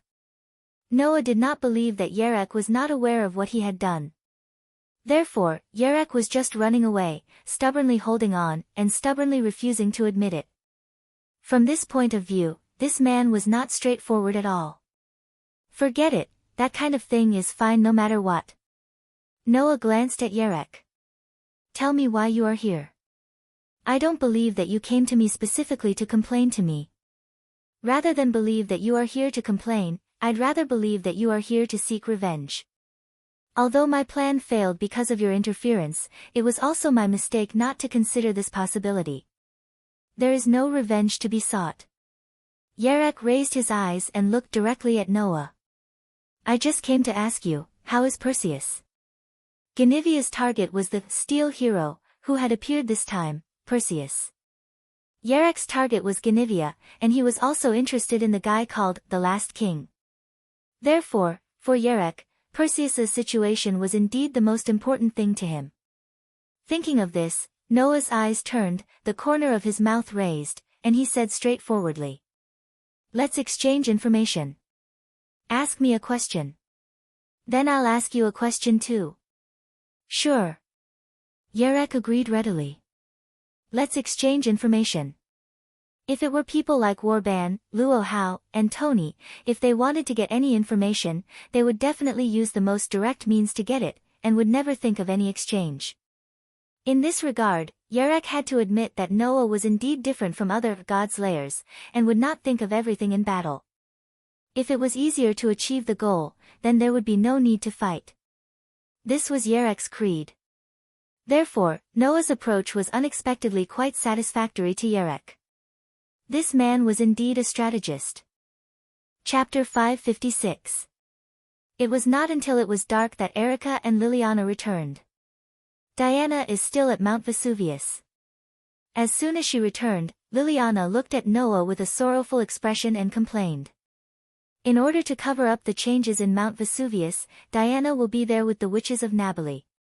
She probably won't be back anytime soon." Mount Vesuvius was first completely transformed by the power of Yarek's great labyrinth. Then, because of Lancelot and Guinevere's relationship, the entire crater of the volcano was tightly sealed. Later, it was destroyed by Noah's all-out lightning strike, which almost caused the volcano to collapse. After suffering so many blows, Mount Vesuvius had long changed its shape.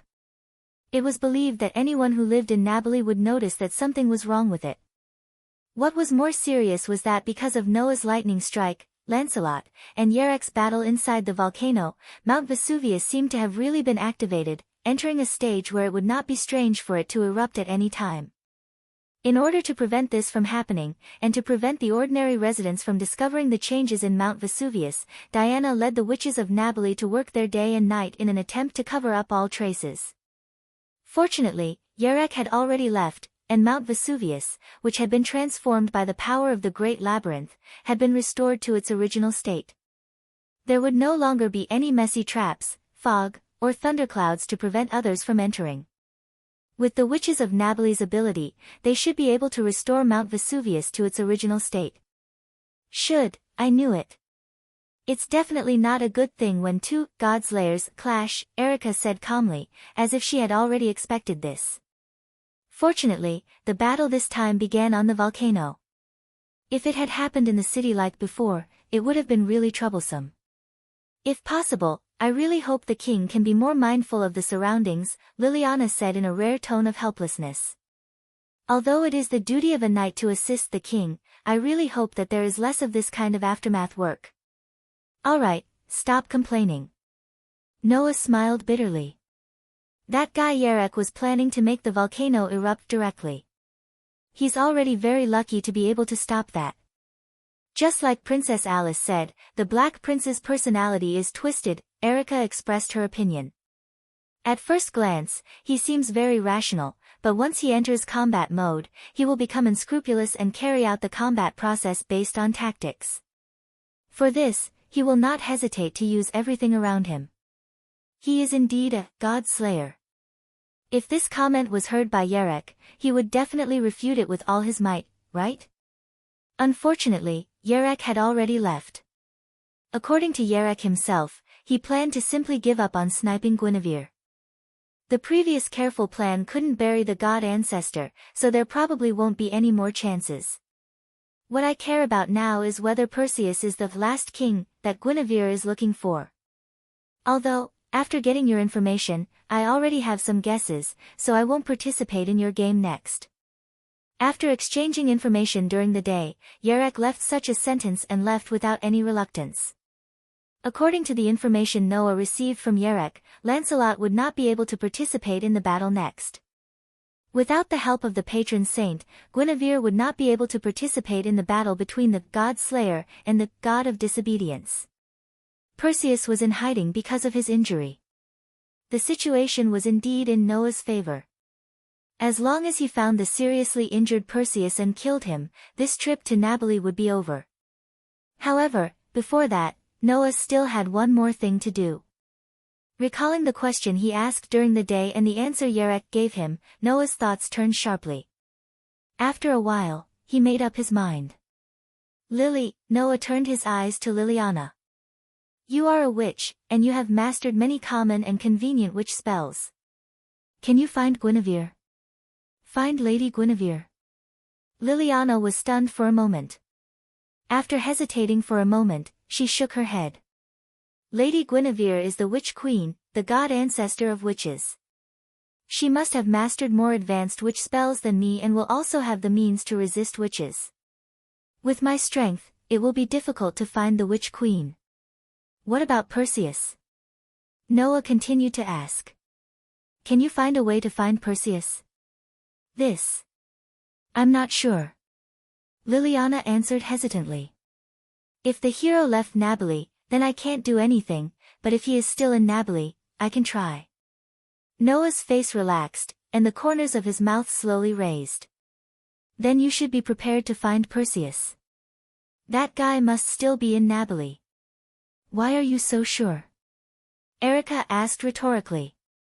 In the past, you have defeated several gods, but in the end, they all chose to fly away or directly fall into a deep sleep, waiting for their injuries to recover.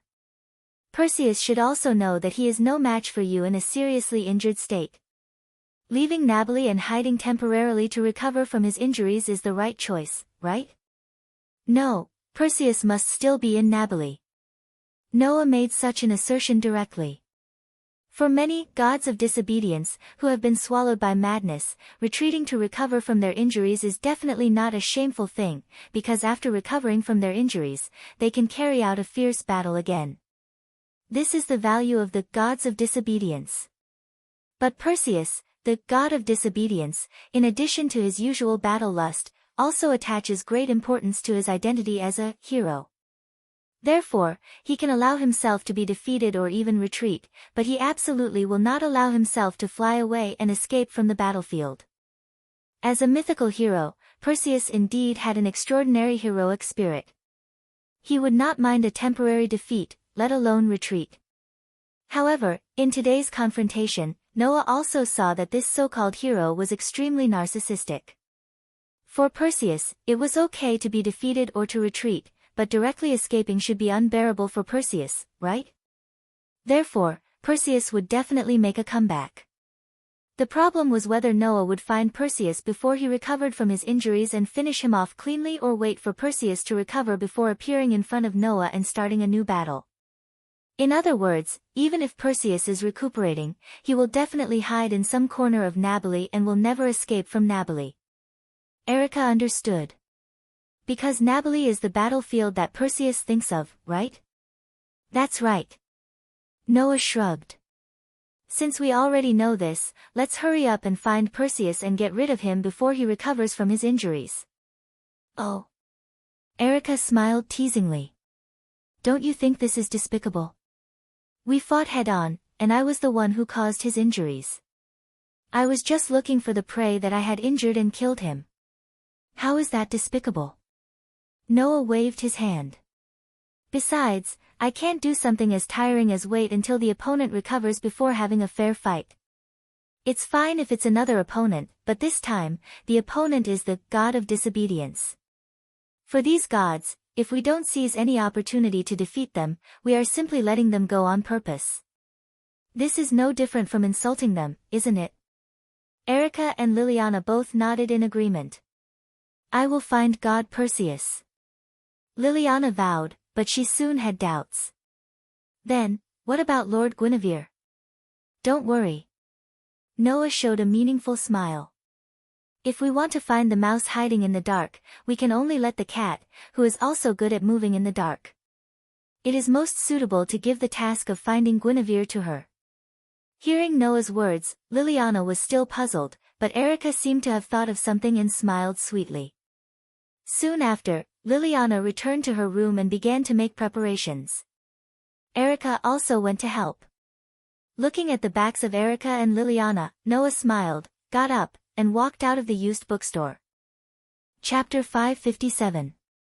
The bright moon hung high in the night sky, surrounded by stars, like a huge painting, very beautiful. The night view of Nabali was famous all over the world.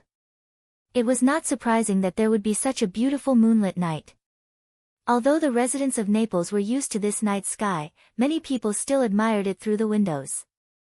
Coupled with the beautiful city scenery, it really made many people feel at peace. No one knew that in the dark of this quiet city, a storm that mortals could not get involved in had been going on. Ignorance is bliss.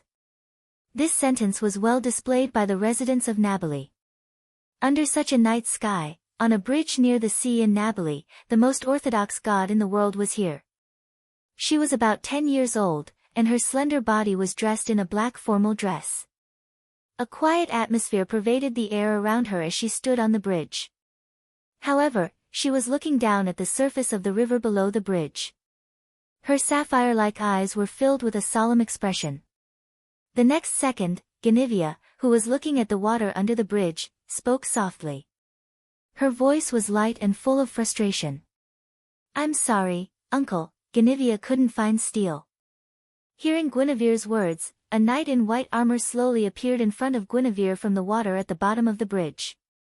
Lancelot. The famous knight of the lake in Celtic mythology. This god was not by Guinevere's side now, nor in the water. The image that was being projected now was only Lancelot's reflection. Don't worry, my beloved daughter, we have waited for so long, and now we don't mind waiting a little longer. But, uncle, is Perseus really the king we are looking for? Guinevere looked a little absent-minded. If we finally confirm that Perseus is the king we are looking for, then we naturally don't mind wasting this time, but what if Perseus is not the king we are looking for? Then let's continue our search. Lancelot answered without hesitation. It is your mission to awaken the lazy lord and make him appear on this land once again. My mission is to protect my beloved daughter and wield my spear for my lord and his beloved daughter. Isn't this something that has been decided long ago? Uncle is right. Guinevere sighed. Both Uncle and Guinevere were once followers of the king. If there is any trace of information about the king left in Uncle's and my memories, there would be no need for us to search for the king's whereabouts. In the distant past, before becoming a god ancestor, Guinevere, who was a goddess, and Lancelot, who was a military god, had followed the last king to wander and fight in this land. Logically speaking, Lancelot and Guinevere should know the so-called last king as well as they could. However, the reality was that neither Lancelot nor Guinevere had any memories related to the last king. Because Guinevere had reincarnated from a goddess to a god ancestor, she would lose all memories of her previous life after reincarnation, so there was no clue about the last king. And Lancelot didn't know the whereabouts of the last king because he didn't deliberately remember. As long as I can show the bravery of a military god, I can even forget the name and appearance of the master I served in the past. This is Uncle, right? Hearing Guinevere's sigh, the White Knight said calmly as if it was a matter of course. That's right.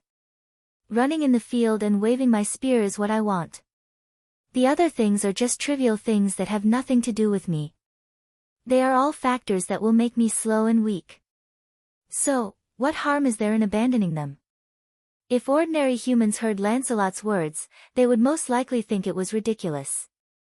In order to be able to fight without any distractions, he could abandon all factors that might affect him.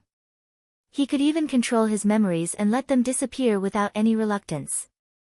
This was simply a value that humans couldn't imagine. But the so-called God was such a thing. It was an existence that humans couldn't understand at all. Among them, Lancelot, the god of steel who didn't hesitate at all, was the most outstanding. If the man who once fought side by side with me dies on any battlefield, I just have to raise my sword, mourn his death, and feel proud of his glorious passing. Isn't that enough? Lancelot said without confusion. I'm sorry.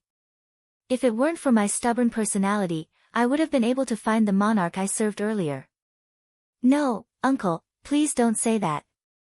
Guinevere looked at Lancelot's reflection on the water with sincere eyes. It is because of Uncle's belief and ego that you can become the strongest steel, second only to the Lord. It's a pity that I still can't wield my spear to my heart's content and give the enemy a head-on blow. Lancelot's voice was still as calm as ever. If I could use my full strength, the Black Prince who killed the god wouldn't have made things so difficult for you. Hearing this, Guinevere couldn't help but feel annoyed. The last king that Lancelot and Guinevere served was a king with the title of the strongest steel, and also a hero who existed specifically to annihilate the god slayers on the ground. Every time multiple god slayers appeared on the ground, the last king would wake up and annihilate all the god slayers on the ground, burying all the demon kings. The last king had killed countless god slayers until now, and was known as the natural enemy of all god slayers. Facing a god slayer, he had never lost a battle. Serving this king, how could Lancelot, who was second only to him, be weak? If Lancelot could use his full strength, at least he wouldn't be entangled by Yarek like this. Unfortunately, Lancelot couldn't use his full strength now, and couldn't protect Guinevere for a long time. Because the Lancelot that appeared on the ground was not the god of disobedience that violated the myth, but just a god's shadow. When such a sentence echoed and drilled into Guinevere's ears, Guinevere's heart suddenly shrank into a ball, and he suddenly turned his head and looked at the source of the voice. A god appearing on the ground in order to protect a specific person, this is unheard of. Under Guinevere's gaze, a figure gradually came from the other side of the bridge, exposed to the bright moonlight, and entered Guinevere's line of sight. The reason why this incredible phenomenon became possible is that you, who used to be the goddess of earth, cast a great spell on Lancelot, turning the mythical Lancelot into the so-called guardian of the demon queen. The dark and deep pupils met Guinevere's gaze, and the newcomer suddenly smiled. However, because of the inexplicable shackles imposed on him, Lancelot can only appear on the ground for a short period of time when the god of the demon queen is in danger, and he can't use his full strength, am I right? Guinevere couldn't help but take a step back, and his lips trembled slightly. Lord Noah, the newcomer was Noah. It's really very difficult to find you. Noah narrowed his eyes slightly, and looked at Guinevere, who seemed a little flustered because of his sudden arrival, with amusement. If it weren't for the fact that we have an ally who can control the entire dark world, transform into an owl, and freely enter and leave the human world and the underworld, it would be really difficult to find you. In order to find Guinevere, Noah dragged out Athena, who was also looking for Perseus, and asked Athena for help to find Guinevere's location. As the god of earth, Guinevere's hidden means were indeed extraordinary. But after all, the god of earth was only a reincarnation of the goddess of earth who died under certain conditions, and was the existence of the former goddess of earth after she fell. As the current goddess of earth, it was most appropriate for Athena to find god Guinevere. And Athena did not disappoint Noah. Almost half an hour after Noah asked for help, she immediately provided the location of Guinevere to Noah. Really, I've been looking for you for a long time. Noah raised his eyes, and a bright light flashed in his eyes. Then, lovely Miss God, how about spending some time with me? Chapter 558. During the day, when he encountered Lancelot on Mount Vesuvius, Noah's excellent perception ability gave him feedback that something was wrong with Lancelot. That feeling was as if Lancelot himself was not there at all. It was very empty and vague.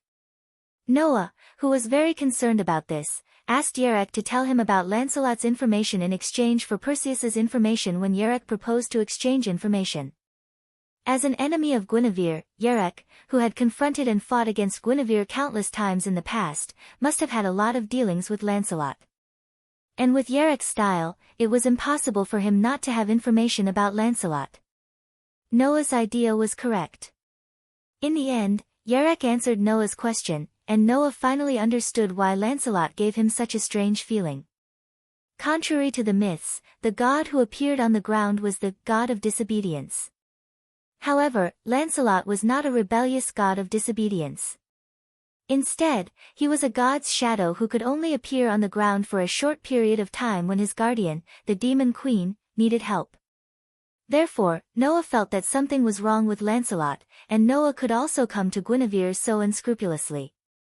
During the day, in order to shatter the divine pillar of Hera, and use the essence of the earth gathered in the divine pillar of Hera, to attract the appearance of steel, Lancelot had already appeared for a long time.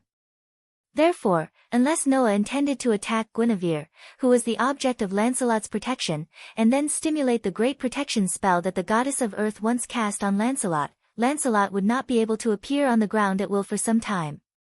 After getting this information, Noah wanted to find Guinevere and come to Guinevere. Seeing Noah suddenly appear like this, Guinevere panicked at first, then suppressed the panic in her heart, lifted the corner of her skirt, bowed her head, and offered an elegant greeting to Noah. I didn't expect you to come looking for Guinevere in the middle of the night. Guinevere is terrified. Even if you know that it's late at night and there's only you and me here, there's no need to put on an act. Noah crossed his arms and said indifferently. As I said, I just want you to spend some time with me. You don't have to worry that I'll attack you.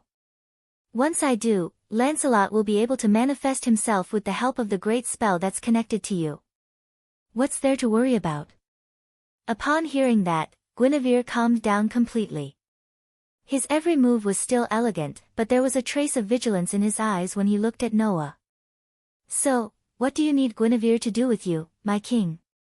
Noah shifted his gaze to Guinevere with a malicious expression. Actually, you should have something that I want. Guinevere's expression suddenly changed, and the vigilance in his eyes became stronger. Although Guinevere is just an insignificant god ancestor, after all, she was once the goddess of earth. She doesn't have much attachment to things in this world, so naturally, she doesn't have any valuable items. What does my king fancy? Well, I don't know because I don't know what form it will exist in now. Noah's eyes flickered. But it will respond to me. Gaia and Aleia once said that the world would not refuse Noah's request. Under such circumstances, it was impossible to directly bestow power to Noah or grant him protection, but Noah could easily do something as illegal as choosing a timeline at will. So, as an incomplete world, would the world fragment refuse Noah's request? That should be impossible. After all, if that was the case, then the world fragment would return to Noah's hands with just one word from Noah. Why would Noah need to work hard to find it? However, just like those complete worlds, even if the world fragment could not respond to a request that was directly beneficial to Noah, it would at least respond to Noah's call. Since Noah had confirmed that the world fragment was with Guinevere, would the world fragment respond to his call when he was directly face to face with Guinevere? Noah didn't know. But Noah's extraordinary intuition told him that it was possible. So, did you hear my voice? As if he was talking to a naughty child who was hiding, Noah spoke in a scolding tone. If you can hear me, then don't hide anymore. Come out quickly. As soon as he finished speaking. In the vibration of space, a dazzling light suddenly bloomed from Guinevere's body. Wadash! Guinevere was taken aback. Immediately, as if she had noticed something, her pretty face changed dramatically, and she screamed without caring about her image. That's impossible. Regardless of Guinevere's scream, the light that bloomed from Guinevere's body gradually converged. Inside, a container that was a little taller than Guinevere suddenly appeared. It was a container that looked like a large cup or vase. The container shone brightly as if it was filled with something, and it overflowed from the top of the container. The overflowing thing was nothing else but spell power. Noah didn't expect Guinevere to have such a thing. However, Noah could clearly see that in the container, there was a piece of soft white radiance. Only half of the feather was floating inside the container. Guinevere seemed to be unable to see the broken feathers. She looked at the container that suddenly appeared, and her beautiful face turned pale. Why? Why did the Holy Grail appear without my call? The sudden appearance of the container called the Holy Grail seemed to have made Guinevere lose her calm, and even made Guinevere forget her usual elegance and shout at Noah. What did you do? What the hell did you do? I didn't do anything, Noah replied bluntly. It just responded to me. Impossible. Guinevere shook her head desperately.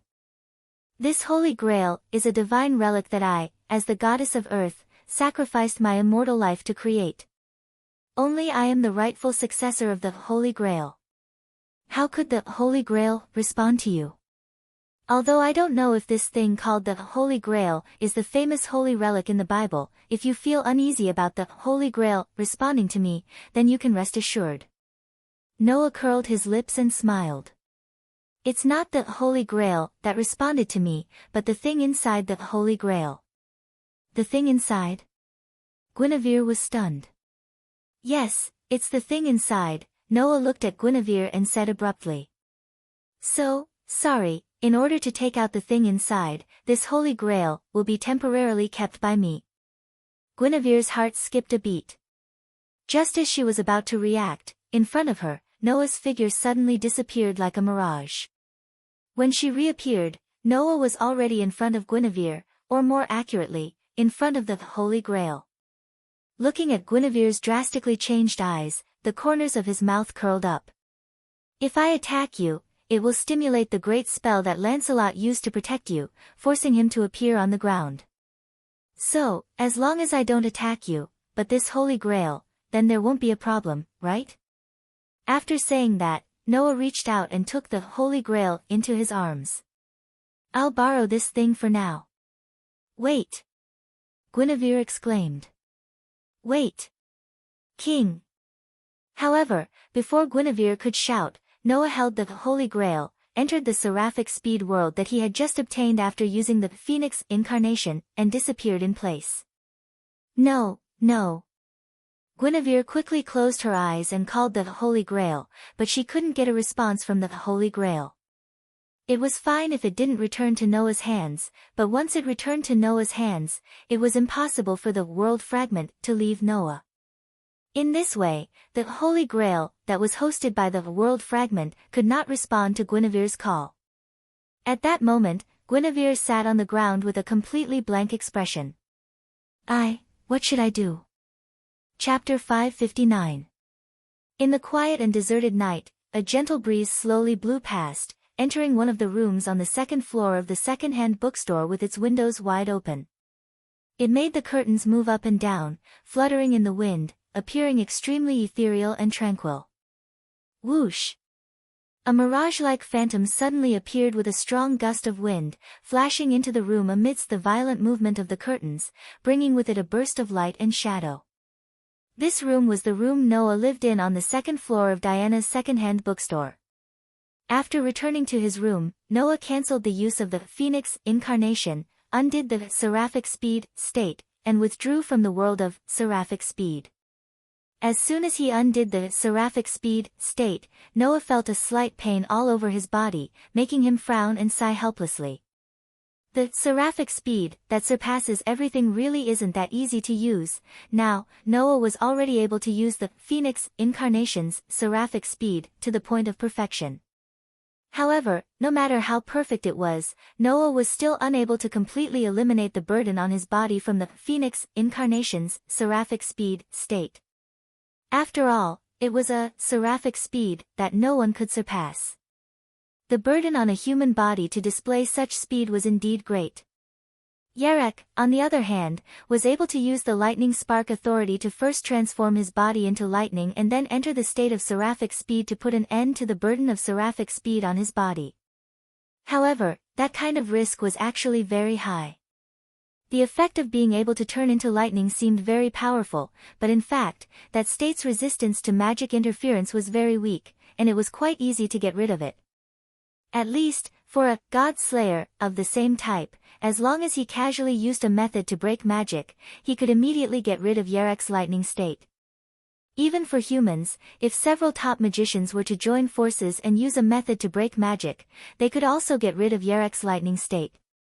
Because of this, Yarek rarely turned into lightning during battle. The unlimited, seraphic speed state of lightning was generally only used for hurrying, and could not really be used to prolong the battle. In other words, that day on Mount Vesuvius, Yarek seemed to have said that his electric petrification was quite incredible, but in fact, it was just a bluff. It was fine to scare people, but he definitely wouldn't dare to use it in a real battle. Just like in the battle between Noah and Perseus, in the process of using seraphic speed, once the Phoenix incarnation was nullified, Noah, who had retreated from the world of seraphic speed, would not be able to adjust to the flow of time around him. Perseus would find an opportunity and almost leave a fatal wound on him. If he exited the God Speed world, his body would automatically adjust to the difference in the flow of time between the God Speed world and the normal world. However, if he was suddenly forced out of the world of Godspeed, this adjustment would be ineffective, causing his body to stiffen. The enemy would seize the opportunity and defeat him in one fell swoop. Therefore, Yarek would not transform into lightning and enter the realm of Godspeed unless it was a special situation. In other words, for Yarek, the burden of Godspeed on his body was still there. Noah was naturally the same. Although Noah's body was still strong because of his regular exercise in the past, no matter how strong he was still a human body. At most, he could extend the time of using God's speed, but the burden still existed. Now, if Noah kept using Phoenix, then 30 minutes would be his limit. Of course, this was a situation of continuous use. Noah could turn off God's speed after using it for a period of time, and then continue to turn it on after his body had slowed down. That way, he could extend the time of using God's speed even more. And this price, compared to the ability to surpass everything, was completely worth it. Noah didn't know that compared to Yarek, he was already very good. It must be known that once Yarek entered the state of God's speed, his body would squeak fiercely for about 5 minutes. Moreover, his brain would cry out in grief to deal with the difference in the flow of time between the God-speed world and the normal world. If he used it for more than 20 minutes, then when he stopped using God's speed, Yarek would suffer a discomfort that was 100 times worse than jet lag, and his body would be unable to move. It could be seen that compared to Yarek, Noah's body was still considered strong.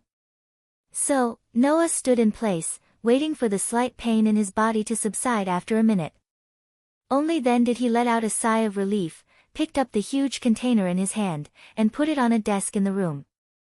The golden magic Holy Grail silently blossomed with resplendent light, illuminating the entire dusky room. Inside the Holy Grail, only Noah could see the broken feathers floating in the center, releasing a soft white light. Looking at the world fragment floating inside the Holy Grail, Noah couldn't help but smile. "I finally found you." After saying this, Noah was distressed again. "But, how do I take the world fragment out of the Holy Grail?" Although the world fragment was just floating in the center of the Holy Grail, it was easy to reach in and take it out. If that was possible, Noah would have done it long ago. Similar to Bio's situation, the world fragment was attached to the Holy Grail instead of being stored inside it. In order to take the world fragment out, either the world fragment itself would have to leave the lodging state, or the Holy Grail would have to be destroyed. Destroy the Holy Grail. Noah frowned and couldn't help but talk to himself. If only gods were so easy to destroy, then that would be great.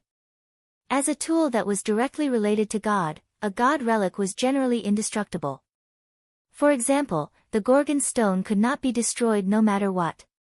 There were also god relics that could be destroyed, like the god of Hera's pillar.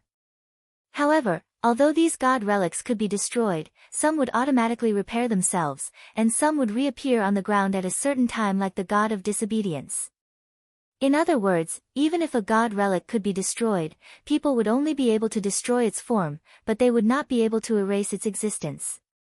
Was the Holy Grail in front of him the type that could not be destroyed? Or was it the type that could be destroyed?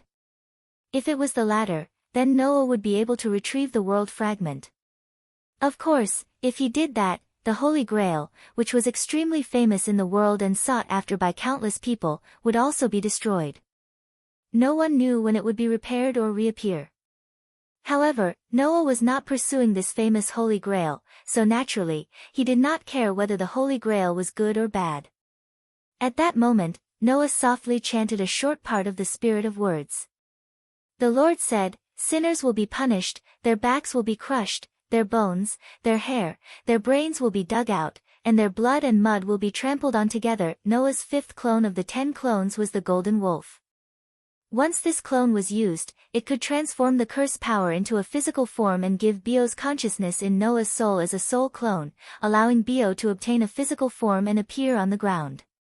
However, Noah did not awaken Bio, nor did he use the curse power to form Bio's body to make Bio appear. He only turned the stone plate in his heart to the image of the golden wolf's clone. This was also one of the ways that Noah had mastered using the golden wolf's clone in the past 3 months of battle. In this state, although Bio would not be summoned, Noah could use the ability to destroy everything that could only be used when using the golden wolf's clone. Buzz! A beautiful golden light burned from Noah's body like a flame. Raising his hand that was surrounded by golden light, Noah placed his palm that could destroy everything directly on the Holy Grail. Buzz buzz! The beautiful golden light immediately covered the entire Holy Grail. Buzz buzz buzz! At this moment, the Holy Grail seemed to have sensed some danger. The golden light on its body increased greatly, and then it returned to its normal state, allowing Noah's crushing power to cover its body. Under such circumstances, the golden light that could directly shatter an entire mountain or even space itself enveloped the Holy Grail. Unexpectedly, it couldn't even peel off a layer of paint from the Holy Grail. Seeing this, Noah knew. The Holy Grail in front of him was an immortal and indestructible god relic. In other words, destroying the Holy Grail and taking out the world fragment would not work. Sigh. Noah sighed softly and retracted his hand that was surrounded by golden light. I knew it wouldn't be that easy. Chapter 560. The next day, when Erica and Liliana came to Noah's room, Noah was already sitting in front of the desk where the Holy Grail was placed. He had been staring at the Holy Grail for the entire night. Erica was stunned when she saw the Holy Grail. She did not seem to know what the huge golden container was. Liliana, on the other hand, trembled. Her pupils suddenly flashed with a dim light. The wisdom of the goddess, the end of the immortal life, the plunder of the earth's essence, the immortal god relic, Liliana's spirit vision was triggered because she saw the Holy Grail. However, that was not strange. The European witch was originally a witch who worshipped the goddess of the earth in ancient times, studied inspiration, and listened to the goddess' prophecies. The Holy Grail was a god relic that Guinevere, who was once the goddess of the earth, sacrificed her own immortal life to create. In this way, as a god relic closely related to the goddess of the earth, the Holy Grail's curse power and spiritual energy would stimulate the witch's power. It was not strange that it could increase the witch's chances of receiving the wisdom and revelation of the gods. Therefore, Liliana used the triggered spirit vision to see the origin of the Holy Grail. She was shocked when she exited the state of spirit vision. Why is the Holy Grail here? You mean that's the Holy Grail? Erica was shocked when she heard Liliana's words. The Holy Grail that even the Black Prince is after? Noah, who had not slept the entire night, was also stunned by Erica's words. Do you mean that Yerek is after the Holy Grail too? You don't know. Liliana's expression had a hint of suspicion. The Black Prince Yerek's father was a scholar of the occult. He once died in pursuit of the Holy Grail. In order to inherit his father's will, the Black Prince Yerek became an adventurer. During his adventuring journey, the ancient monks tried to create a god slayer, but failed in the ritual and encountered Ramir of disobedience. Finally, with extraordinary luck and keen intuition, he won the battle and became a god slayer. This is very famous in the entire magic world. Erica looked at the Holy Grail on the desk in surprise. Almost everyone in the magic world knows that the Black Prince Yerek is pursuing the Holy Grail. It was also because of the Holy Grail that he formed an inexplicable relationship with Lord Guinevere. It also caused the biggest dispute in the European magic world, the Holy Grail snatching incident, which made the whole of Europe a mess. Erica and Liliana stared at the Holy Grail that countless people were pursuing and that even the Black Prince Yerek did not hesitate to cause chaos in Europe, but at this moment, it was casually placed on the desk like a vase. They looked at each other in bewilderment. Why did the Holy Grail that even Yerek and the entire European magic world could not snatch suddenly appear here? This was the biggest question in Erica's and Liliana's minds. Even that guy Yerek is after the Holy Grail. Noah touched his chin thoughtfully and then said such a frightening sentence. Then does Yerek know the way to destroy the Holy Grail? Destroy the Holy Grail? Erica's eyes widened in shock. Liliana cried out involuntarily. You want to destroy the Holy Grail? That was the Holy Grail. Including the Black Prince Yerek, the entire European magic world had fought for it, but in the end, no one had been able to successfully obtain the Holy Grail. Had it been destroyed? Perhaps even Yerek, who was known as the most rational and ruthless person, would want to fight Noah to the death. However, Noah nodded as a matter of course. Since it's the culprit that caused such a huge mess, why should we keep it? Erica and Liliana only felt a gush of anger in their chests. They could not relax no matter how hard they tried. What he said made sense. However, if such a precious god relic was destroyed just like that, what would happen to those who would go crazy just to get their hands on it? Driven by such emotions, even Erica, who had always been smart, capable, confident, and gorgeous, could not help but ask. Are you really going to destroy the Holy Grail? What's wrong? Noah looked at Erica in confusion. Is there a problem? Erica and Liliana blurted out almost at the same time. There's a big problem. Is that so? Noah ignored Erica and Liliana's reaction and replied nonchalantly. But if I don't take out the thing inside, I'll have a big problem on my side too. What's in there? Erica and Liliana looked at each other again. Well, you won't understand even if I tell you. Noah said perfunctorily. He turned his head and looked at the Holy Grail in front of him again, mumbling to himself. How should I destroy it? Seeing that Noah was determined to destroy the Holy Grail that countless people were pursuing, Liliana did not know what to say. Erica also looked at Noah strangely. She turned around, took out her phone, and dialed a number. Soon, an elegant voice came from the other end of Erica's phone. Hello, Miss Erica." Hearing this elegant voice, as a well-mannered noblewoman, Erica would have greeted in the same elegant manner if it were any other time. But now, Erica was no longer in the mood, so she said this straightforwardly. "Princess Alice, please hurry over and stop our king. He intends to destroy the Holy Grail that he has obtained."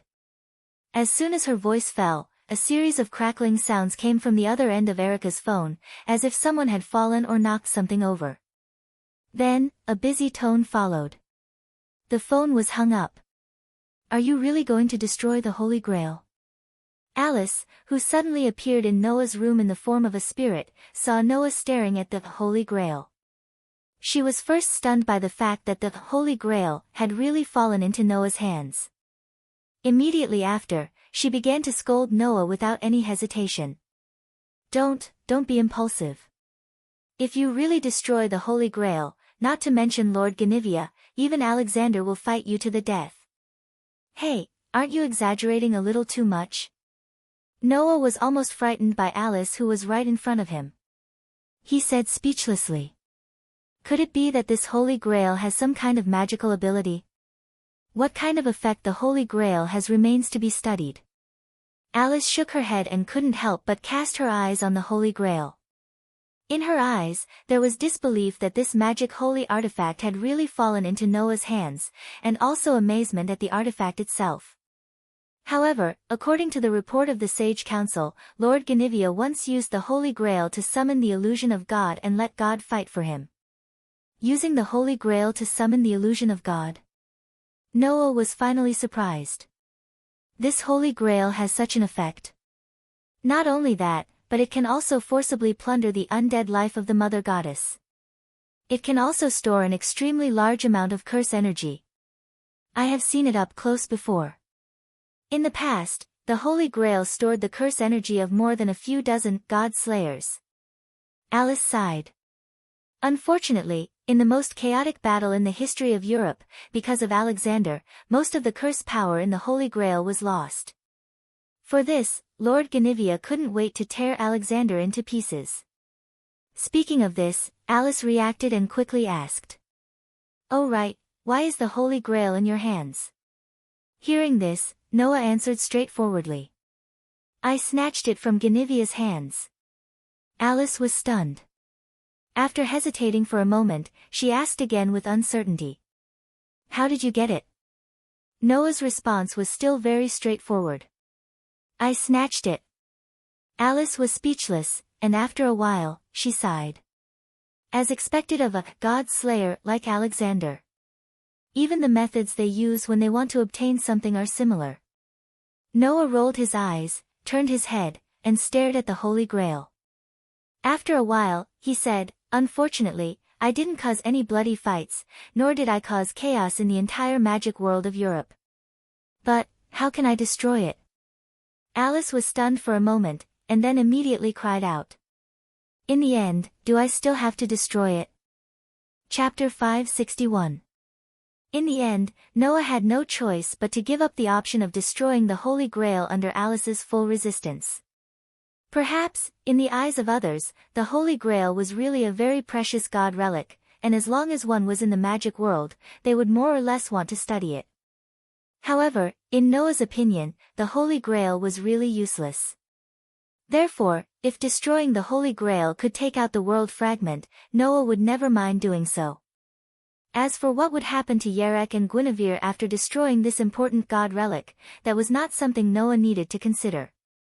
After all, not to mention that Yerek was not a kind person and had caused a lot of trouble for Noah during this period of time, even Guinevere was also scheming to use Noah to let Noah help him identify whether Perseus was the last king. Therefore, Noah did not need to care about what these people with bad intentions would do if the Holy Grail was destroyed. Noah was the kind of person who would be good to others if others were good to him. If others were bad to him, then he would only be worse to them. As for Yerek and Guinevere, Noah did not need to care about their feelings at all. Of course, Alice's feelings still needed to be taken into consideration.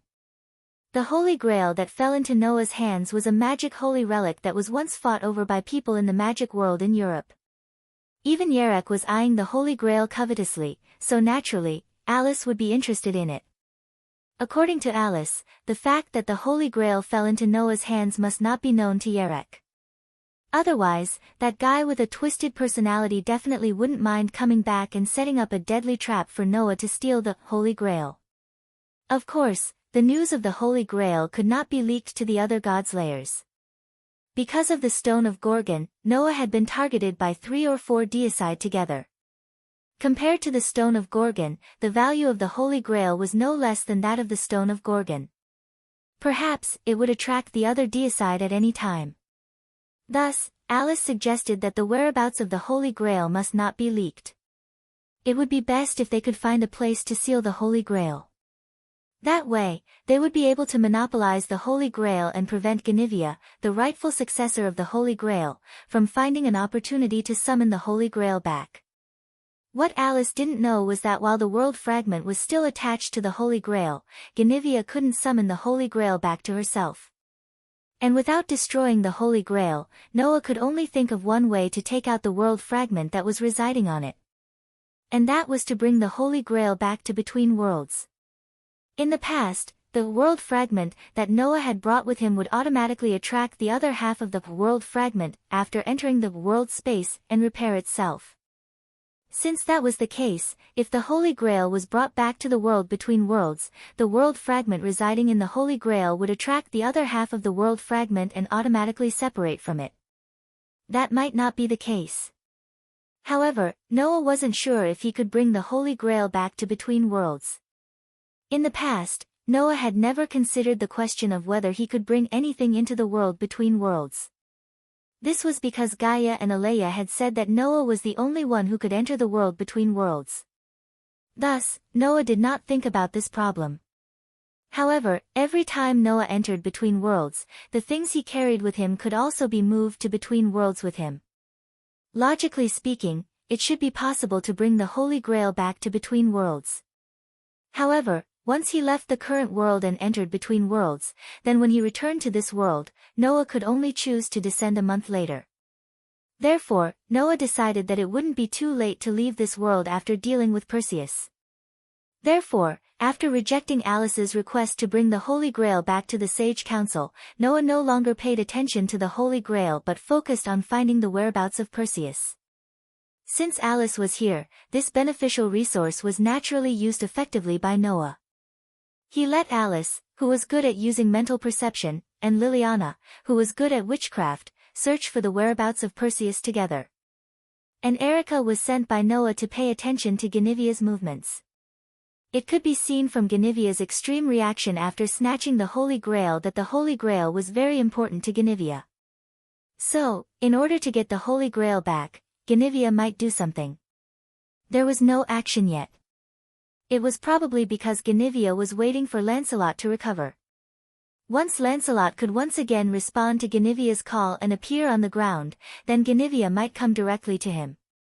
Unfortunately, in the next 3 days, Alice and Liliana did not find the whereabouts of Perseus, and Erica did not hear anything from Guinevere either. As for Guinevere, he had probably regained his composure. He thought that Lancelot, who could only appear for a short period of time and could not even fully exert his strength, could not possibly be a match for Noah, the special God Slayer. So, he must be hiding and plotting something bad. And Perseus, the hero god, seemed to be working very hard in order to recover from his injuries so that he could come back to settle accounts with Noah. After hiding for so long, there was not even a shadow of him. It was really difficult to deal with him. All in all, if there was no movement from the enemy, Noah could not do anything. He could only wait and see.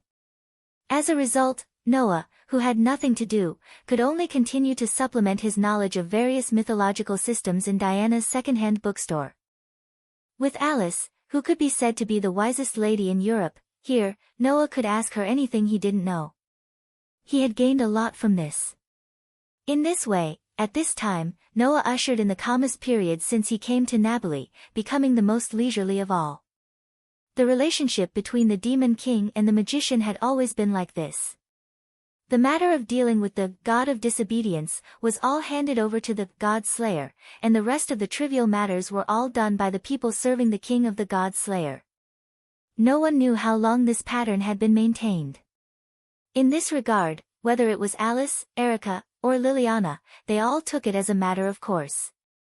If even other things need the king to worry about, then the magicians in this world are basically useless.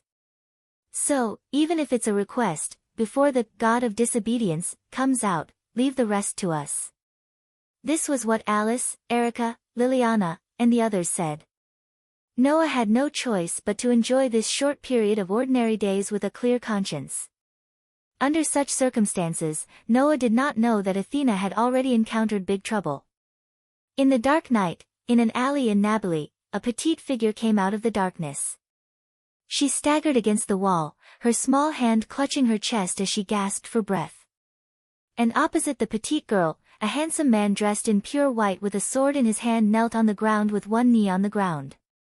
He was also clutching his chest, his face was full of pain, but there was also a trace of joy on his face as he said this. As expected of the goddess of wisdom known as Athena. Before retrieving the snake, you were actually able to find a chance to injure the steel hero who is your mortal enemy. It seems that I have underestimated the power and wisdom hidden in your petite body.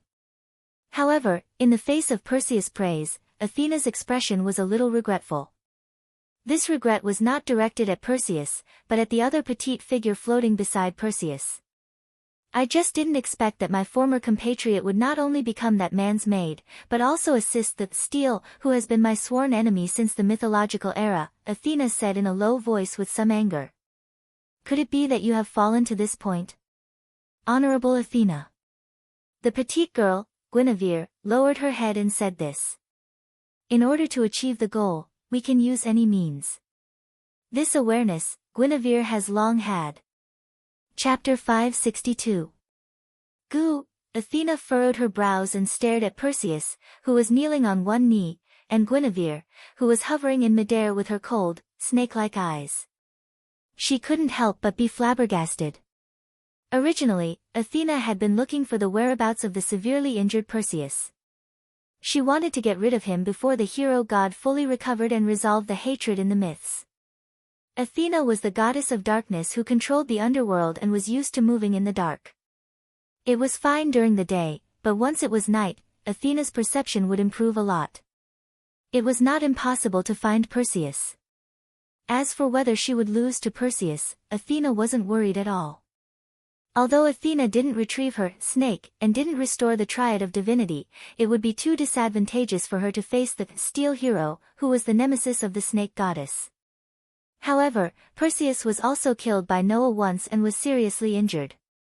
In addition, a dragon-slaying hero like Perseus had a certain restraining ability against the dragon snake.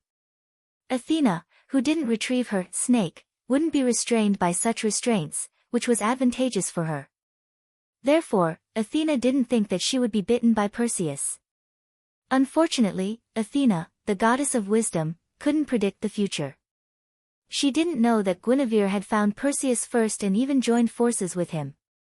As the former goddess of earth, Guinevere, the most orthodox demon queen, had mastered a lot of magical witch spells and knowledge about various gods. For Guinevere, it wasn't difficult to speed up the recovery of Perseus' injuries. In fact, when Athena found Perseus' injuries were already more than half healed with the help of Guinevere. Facing Perseus, who was more than half healed, Athena, who didn't retrieve her snake, was naturally suppressed. In the end, Athena made the judgment that instead of facing defeat, it was better to fight back with heavy injuries. She fought with Perseus until both sides suffered heavy injuries, which led to this scene. I was too careless.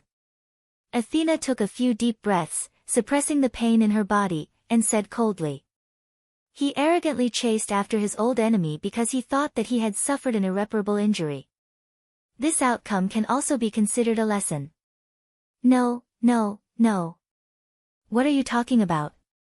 Perseus said frivolously. To be able to fight back at such a critical moment, that is indeed the majesty of a true goddess. I will not deny your bravery, Athena. Being praised by a hero of steel, I really can't feel happy at all. Athena's eyes flickered. In the end, you were originally the prey of this concubine's destined enemy. You were destined to be defeated by him. Today's result can be considered this concubine's punishment for attempting to steal someone else's prey. Let's call it a day. Athena suddenly smiled as if she had seen through something. Snake-slaying hero, the leader of the ancient Sun Kingdom, someone will come to end your legend. This concubine will wait until that time comes. Leaving this sentence, Athena's body was filled with a fog-like darkness, and she disappeared. God Perseus. Guinevere immediately called out. Athena escaped. It doesn't matter. Perseus placed his sword on the ground and propped himself up. His face was as dazzling as the sun and as fanatical as a warrior. Although I am a dragon-slaying hero and can kill all the snakes in the world, my body was first lost because of the king who killed the god, and then injured because of the goddess who is good at fighting. Then, there is no need to hesitate about who the enemy is. Saying such a sentence, Perseus raised the sword in his hand, and a shocking expression flashed across his eyes. After recovering from my injuries, sharpening my sword, and taking revenge on the god who killed the god, I will naturally set the goddess as my next target. Hearing this, Guinevere wanted to object. No matter how you think about it, you should first deal with the injured enemy in front of you, right? How can you let go of the enemy that can be dealt with in front of you because you have already decided the order of dealing with the enemy? However, the so-called heroes of steel were just like that. They could fight for glory, for self-respect, and even for trivial matters. The only thing they needed to consider was how to quell the desire to fight in their hearts. Everything else was not important. Lancelot could give up the factor that would make his sword dull for this reason. He could even abandon his memory. Naturally, Perseus could also abandon his rationality and common sense for this reason. He could only follow the thoughts in his heart and do whatever he wanted. This was steel. Guinevere understood this steel. Therefore, Guinevere would not say anything about Perseus' decision. Besides, the number one enemy in Perseus' heart was Noah, and Guinevere's target was also Noah. He did not need to care about Athena at all. As long as he could confirm that Perseus was the last king that he was looking for, and he could also take back the Holy Grail that fell into Noah's hands, then nothing else mattered. It was precisely because of this that Guinevere put in so much effort to find Perseus. As a result, Perseus, who could not be found no matter how hard he tried, was unexpectedly found by Guinevere at this time and cooperated with him. The content of the cooperation was as follows: Guinevere helped Perseus recover from his injuries. Perseus was responsible for dealing with Noah. It was that simple. As a steel that existed for battle, if Guinevere came to join forces with Perseus to deal with Noah, then Perseus would definitely refuse. In Perseus's view, he only needed to be on his own to fight against Noah. There was no need to join forces to fight against the enemy. Therefore, Guinevere deliberately took a detour and only helped Perseus recover from his injuries. Then, he would let Perseus deal with Noah. This way, things would not become so complicated. After all, Perseus's purpose was only to fight against Noah again and take revenge. And Guinevere could observe Perseus while healing him and find decisive evidence that could prove whether Perseus was the last king or not. However, according to the current situation, just as Lancelot said, Perseus' divinity seemed to be slightly different from the last king that Guinevere was looking for. In any case, Guinevere could only proceed according to the plan. "Young girl, whip this lazy body for me again," Perseus said loudly. "This way, I can continue to fight." "Yes." Guinevere bowed respectfully. The next moment, Perseus and Guinevere walked to a dark corner together and disappeared into the darkness. On the other side, Noah, who was reading on the second floor of Diana's old bookstore, suddenly frowned. He reached out, searched in his pocket, and took out a badge. Hum, the Gorgon stone lying in Noah's palm was constantly vibrating, and on the pattern of Medusa's head engraved on the badge, the snake hair on Medusa's head was constantly wriggling, looking like a group of frightened snakes, looking very uneasy. What's going on? Looking at the strange state of the Gorgon stone in his hand, Noah's frown deepened. After putting the book in his hand on the counter, Noah pondered for a while and walked downstairs. There were basically no people walking around the old market street late at night, and there were only vehicles shuttling back and forth on the distant road, bringing with them bursts of honking and engine sounds. Hum, hum, hum. Coming out of the old bookstore, Noah found that the Gorgon stone in his hand was vibrating more and more violently, and he suddenly narrowed his eyes. At this time, a familiar breath suddenly appeared within the range of Noah's sensing ability, causing Noah to turn his head abruptly and look in the direction of the breath, and then he was stunned. He saw that in an alley opposite the old bookstore, a sudden surge of darkness was attached to the ground like a shadow, and after a while, it condensed into a petite figure. Her silver shoulder-length hair seemed to have lost its luster as it drooped weakly. The petite girl fell to the ground just like that, as if she had lost her life. She didn't even move an inch. Seeing this, Noah's eyes suddenly narrowed, and he put the Gorgon stone in his hand into his pocket, stepped forward, and hugged the girl into his arms, and returned to the old bookstore. Chapter 563. Bang! Noah opened the door and carried the petite Athena in his arms. He didn't even close the door. He went straight into his room and placed Athena on his bed. Ugh, Athena seemed to be having a nightmare. Her beautiful face was covered in sweat, and her brows were tightly knitted. Noah's expression couldn't help but turn solemn. After smoothing Athena's messy hair, Noah stretched out his hand and placed it on Athena's petite chest. He closed his eyes and activated the curse power in his body. The purpose of doing this was naturally to check on Athena's physical condition. Noah had an extraordinary sensing ability to begin with. This ability allowed Noah to understand everything around him like a radar. He was also very sensitive to hostility, malice, and killing intent in the surroundings. He could even sense his own physical condition. Now, Noah was in close contact with Athena. Using their physical contact and the flow of curse power as a channel, he was able to scan Athena's body with his sensory ability. This was something that he could do.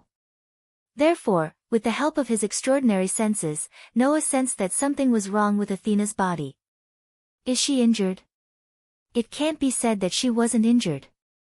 However, Athena's internal and external injuries were healing at an extraordinary speed. This showed the extraordinary vitality of the goddess of earth to the greatest extent. According to the current trend, Athena's injuries should be completely healed within a day if she were to lie down quietly. The problem was that the aura of death and darkness that belonged to Athena's body was mixed with a trace of sharpness. It was as if a sharp blade was constantly twisting in Athena's body, continuously causing damage to her body. It was precisely because of this that Athena, the goddess of war, became so weak and even lost consciousness. Noah sensed a familiar aura from the sharpness of the sharpness. Perseus. Noah opened his eyes and stared at Athena's beautiful face that was dripping with sweat. He frowned again. Could it be that Athena encountered Perseus and was injured by him? That can't be right. Noah was very puzzled. Athena and Perseus, the snake goddess and the steel hero, the two valiant gods of disobedience.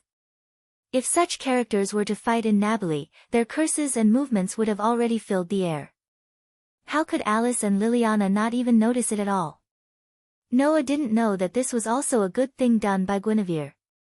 For the most orthodox demon queen, if she wanted to conceal the fluctuations of her curses and movements, it would be difficult for Noah to notice it unless he had a witch who was far more skilled than Guinevere. Noah still didn't know that Perseus and Guinevere had joined forces. However, that was a problem for the future. For now, he had to heal Athena's injuries first. Heal. Noah had a slight headache. It just so happens that I'm not good at it. Noah held the authority called the 10 avatars. It was a power that could be used as 10 separate authorities. Each of them had extraordinary beyonder powers. However, the authority of the 10 avatars made Noah almost invincible in battle, but it wasn't so easy to use it on others. Not to mention other things, the elf avatar could give Noah the highest level of vitality and recovery. No matter how serious the injury was, or how severe the consumption was, he could recover in a very short time. Unfortunately, this avatar was only effective on Noah himself. The rest of the avatars, such as Storm, Giant, White Horse, Dragon, Golden Wolf, Phoenix, Thunder, and Warrior, were only effective in battle.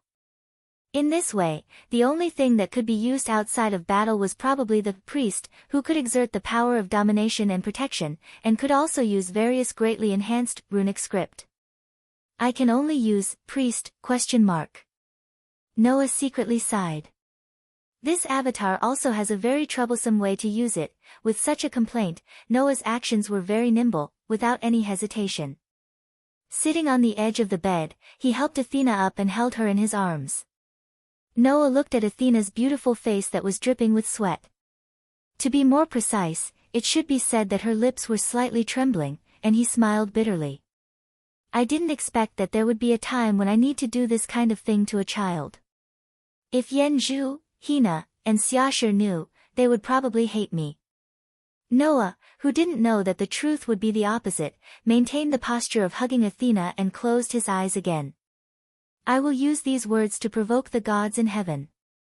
Exercise this magic, chant this incantation, make everything in the world bow their heads and kneel. Under the urging of the magic words that could provoke the gods in heaven, the stone plate in Noah's heart had already pointed to the priest pattern.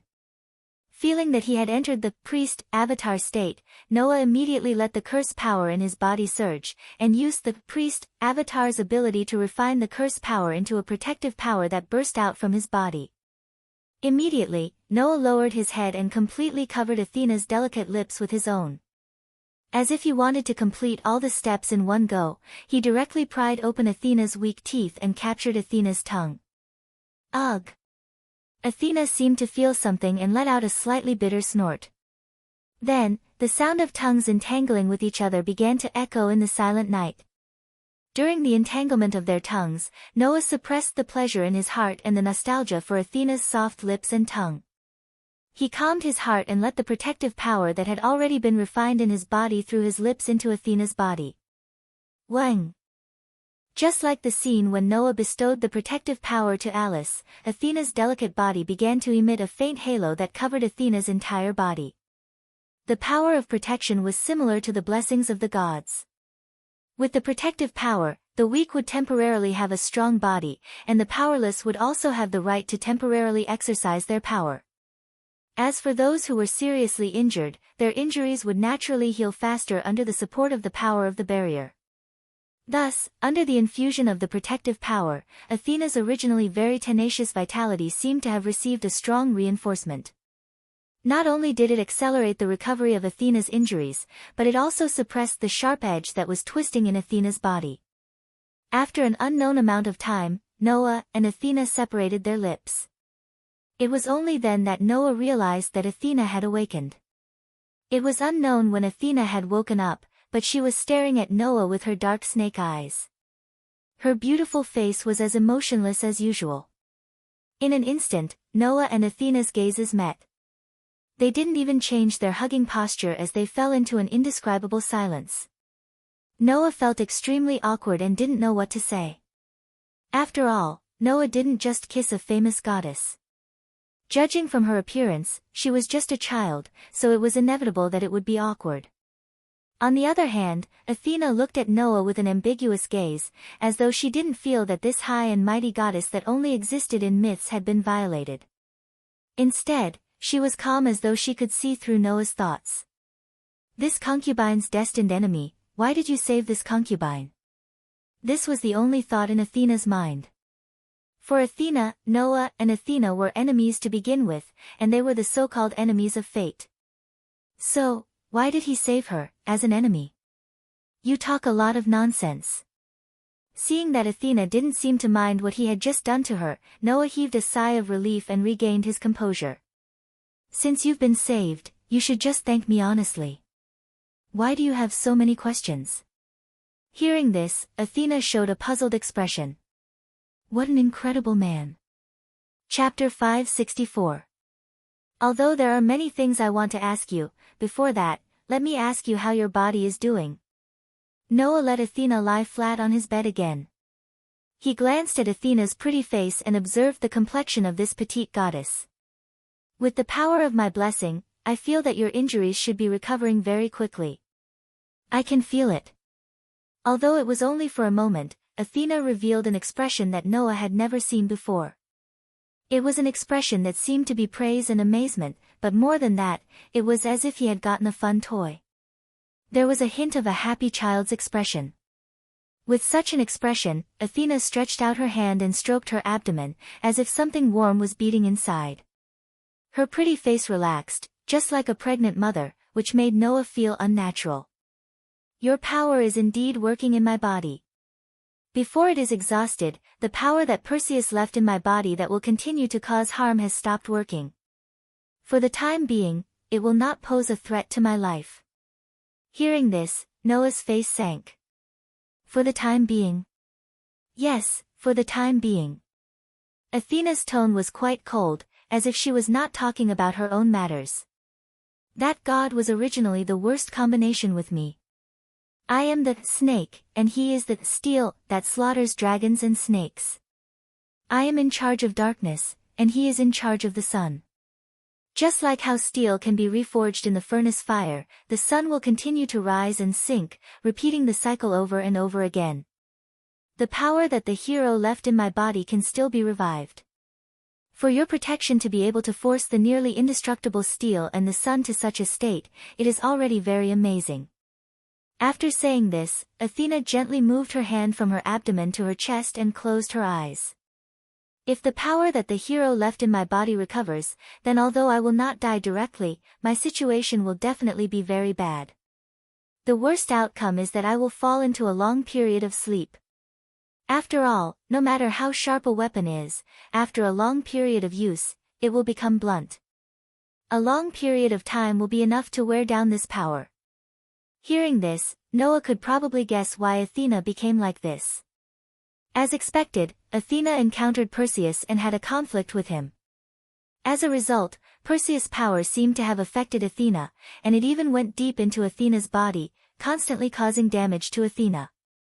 Who would have thought that the snake goddess would be at such a disadvantage against the hero of steel?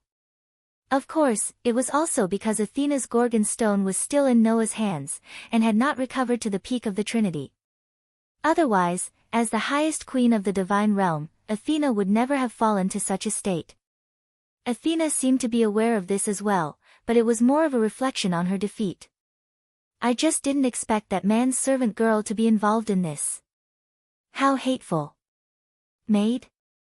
Noah was startled, and then his heart skipped a beat. Is it Gulivia? Is that the maid's name? Athena narrowed her dark eyes. I only know that the maidservant is the god ancestor, the queen of witches, and the rightful successor of the Holy Grail. As a former compatriot, the maidservant seems to have joined that man's side and worked for him.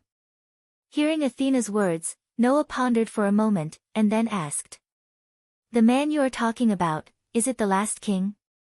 Oh. You already know the existence of that man? Athena looked at Noah, and a trace of seriousness appeared in her eyes. That's right, that man is the hero who is the archenemy of the god slayers, and the hero who annihilated the demon king. His destiny is to destroy all the god slayers, and every time he wakes up, he will start the battle to annihilate the demon king. If that happens, you will definitely die, so it is natural that you need to be careful. Hearing Athena's words, Noah could not help but want to refute. However, Athena's young face revealed an unprecedented serious expression, which made Noah open his mouth, and his refutation turned into a question. Are you so sure that I am not the last king's opponent? I said that that man is the archenemy of all the god slayers, and the meaning of his existence is to annihilate all the demon kings on earth. This has been maintained since the mythological era. Athena shook her head. After the God-Slayer king usurps the power of God, his life will also be freed from the category of humans, and he can even live as long as God. Athena's words reminded Noah of Warban and Luohao. These two oldest God-Slayers had lived for more than 200 years. How could an ordinary human live for so long? Although magicians had corresponding methods to extend their lives, it was incredible for people like Warban and Luohao to live for more than 200 years without any signs of death. In that case, didn't the God-Slayers live very long lives? Whether it is the god slayers or the god of disobedience, none of them have truly died of old age. Athena seemed to have seen through Noah's thoughts and made such an answer. Most of the god slayers will die somewhere on the battlefield. They will either die in a battle with the god of disobedience or a god slayer of the same race, or they will be annihilated by the awakened man. None of them can live for long. Indeed. Since there were god slayers like Warban and Luohao who had lived for 200 years, then were there no god slayers born in the era before Warban? The answer was naturally no. And since these god slayers also had long lives, how could they all die before Warban became a god slayer? Noah obtained the answer to this question from Athena. Presumably, those who became god slayers before Warban either died in battle or were completely annihilated by the awakened last king. As a warrior, dying a violent death on the battlefield is the true end of life. If we really die of old age, that would be the greatest regret. Athena glanced at Noah and suddenly smiled. You are an outstanding warrior that even I have acknowledged. Therefore, you only need to follow in the footsteps of your people in the past and step into death. That is your true destination. As my fated enemy, I will not let you die in the hands of that man. It is my responsibility to let you return to the earth. After saying this, Athena relaxed her body and let her body sink into the bed, but her eyes were still fixed on Noah. That maidservant has joined Perseus. Oh. Noah raised his eyebrows and suddenly understood everything. You are so seriously injured, it is also the work of that god, isn't it? Being plotted against by my former fallen compatriots, where should I vent this frustration in my heart? Athena's lips curled into a cold smile. This concubine will not take revenge on my fallen compatriots. That will only insult this concubine's identity as a queen. Since that is the case, I can only take revenge on that mischievous brat who calls himself a hero.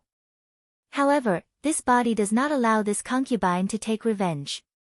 So, my fated enemy, I will leave the rest to you. With that, Athena raised one of her hands, and a cloud of black mist appeared on it and flew out into Noah's pocket. Noah took out the Gorgon stone from his pocket.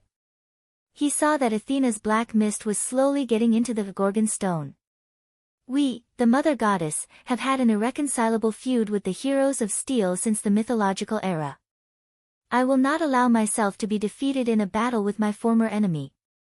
While Noah was still puzzled, Athena's voice slowly sounded. If the power of the heroes of steel is described as the sharp edge, then the power of the goddess of serpents is the hidden darkness. Presumably, that arrogant hero has not yet discovered that he is in the same situation as I am. Follow the guidance of my snake, my fated enemy, and collect your prey. Noah suddenly looked up at Athena in surprise. But Athena had already closed her eyes tightly, and her breathing had become steady as she fell into a state of deep sleep. Noah stared at Athena's beautiful face, and after a while, he clenched the Gorgon stone in his hand. As expected of Athena. Chapter 565. At the edge of Naples harbor, Perseus was sitting cross-legged in the middle of a beach that was hit by rolling waves. His eyes were closed, and under him, a magic circle was slowly rotating. In front of Perseus, Guinevere, who was floating on the sea not far away, quietly looked at Perseus, who was sitting cross-legged in the magic array.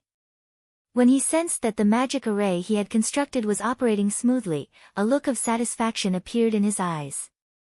If one were to sense it carefully, they would find that the magic array where Perseus was sitting would release a burst of heat from time to time, and then a whirlwind would blow from time to time. Then, it would suddenly calm down, and everything would calm down. However, when the magic circle calmed down, it was when the waves hit the beach and submerged half of Perseus' body. Under such circumstances, the injuries on Perseus' body were recovering at an extremely fast speed.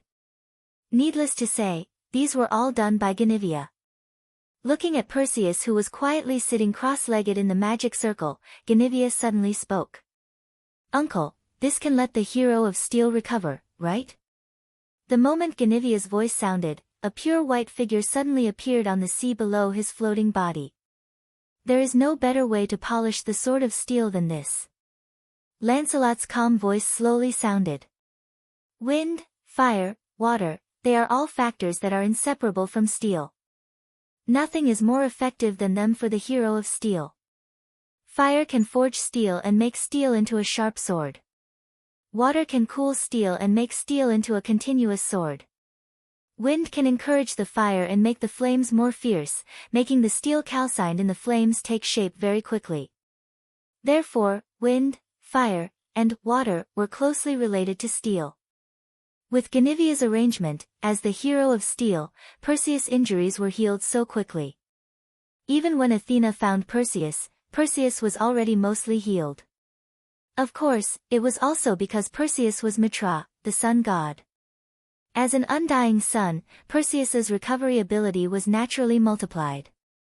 He wasn't any weaker than Athena, the mother of the earth. However, if the element of wind and water was too strong, then it would do more harm than good to the hero of steel. After all, an overly intense fire could not forge steel. Instead, it would melt the steel directly. It was precisely because of this that Yerek had used Mount Vesuvius as a trap, luring Lancelot into the volcano and using it as a last resort. What Guinevere needed to do was to adjust the fire used to forge Perseus so that the fire would not cause harm to the hero of steel. Thinking of his current mission, Nivea's expression was one of annoyance. Originally, my plan was to awaken steel in Nabali and observe in the dark. I would let the seventh god Slayer fight steel and use him to help us identify whether this steel is our lord. But now, the plan has been completely ruined by King Noah. It wasn't as simple as the plan being ruined. Nivea even lost the extremely important Holy Grail that the entire European magic world and the Black Prince Yerek couldn't snatch away. It was snatched away by Noah. If they couldn't find the Holy Grail, then they would be in big trouble. We must find the Holy Grail. Lancelot made such a declaration. If my lord wakes up, without the assistance of the Holy Grail, his martial strength will be greatly weakened.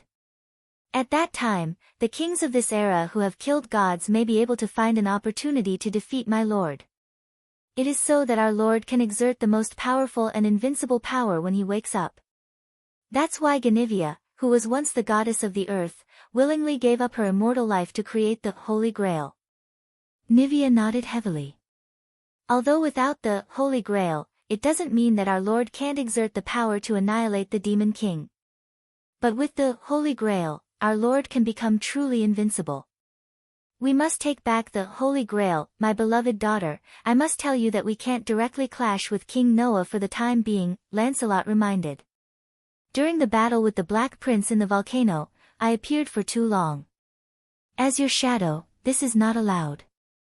So, as long as you are not targeted, I will not appear for the next period of time. Now, the only thing you can rely on is the god of Perseus. My beloved daughter, you must not be impulsive and clash head-on with the king who even the Holy Grail will respond to. After being reminded by Lancelot, Nivea couldn't help but remember the scene before the Holy Grail was taken away. Her delicate body couldn't help but tremble. It must be known that the Holy Grail had always only recognized Nivea as the orthodox successor and would only respond to Nivea's call. As a result, even the entire magic world of Europe and the Black Prince Yerek couldn't take it away.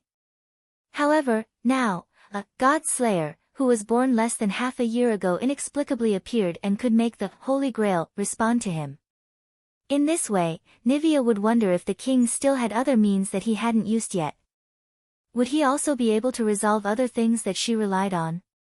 If Noah even had a way to remove the guardian spell on Nivea that was connected to Lancelot, so that Lancelot could never appear again, then how would Nivea, who had lost the protection of God and only had the power of the god ancestor, face the 7 fierce kings in this world and awaken her lord? Nivea shuddered at the thought of this. Nivea had to admit that she had underestimated Noah before. But that's it, Guinevere muttered to himself as if he was comforting himself. God Perseus's injury is about to be fully recovered. At that time, the Holy Grail will definitely find a chance to take it back. Unfortunately, Nivea was still too naive after all. My beloved daughter. Lancelot, who was reflected on the sea, suddenly spoke. We're in big trouble. Lancelot's sudden words made Guinevere completely stunned. Immediately afterward, Perseus, who was sitting cross-legged on the beach to recover from his injuries, suddenly opened his eyes, and a mighty smile appeared on his face. "God Slayer! Have you found me?" While shouting such a sentence, Perseus stood up, and a sharp sword suddenly appeared in his hand. He raised it and pointed it at the harbor in front of him. "Since you're in front of me, then don't hide anymore. That's not what a hero does." As soon as these words came out, a voice immediately responded to Perseus's words. "I'm sorry, I'm neither a hero nor a warrior. I'm just an ordinary person who has the means to fight." After speaking, a figure slowly walked over, looked at Perseus and Nivea, who was floating on the sea not far away, and curled his lips and smiled. "You've been hiding for so long, that's enough. This time, let's end it." "Well said, young man." Perseus didn't have the slightest awareness of the danger and laughed out loud. "Although my body is still a little slow, I've been waiting for this moment, and now it's finally here." Compared to Perseus, Guinevere was at a loss for words. Undoubtedly, I've already set up a barrier. Why would I still be found?" "Because you targeted someone you shouldn't have." Noah sneered and raised the obsidian badge in his hand that exuded a faint glow. "That goddess isn't the one who will suffer losses. If she can find you once, she can find you a second time. I really feel sorry for you." Hearing this, Nivea's lips trembled slightly. Nah, that's it." Noah put the badge in his hand back into his pocket, raised his head, looked at Perseus, and his eyes gradually calmed down. However, the calmer Noah was, the more terrifying it was. This was something that those who were familiar with Noah knew. The game is over, and the show is over. It's time for this farce to come to an end. Perseus, make your move. Don't say that I didn't give you a chance to wield your sword. That would be too rude to the hero of steel. You really dare to say that? God Slayer.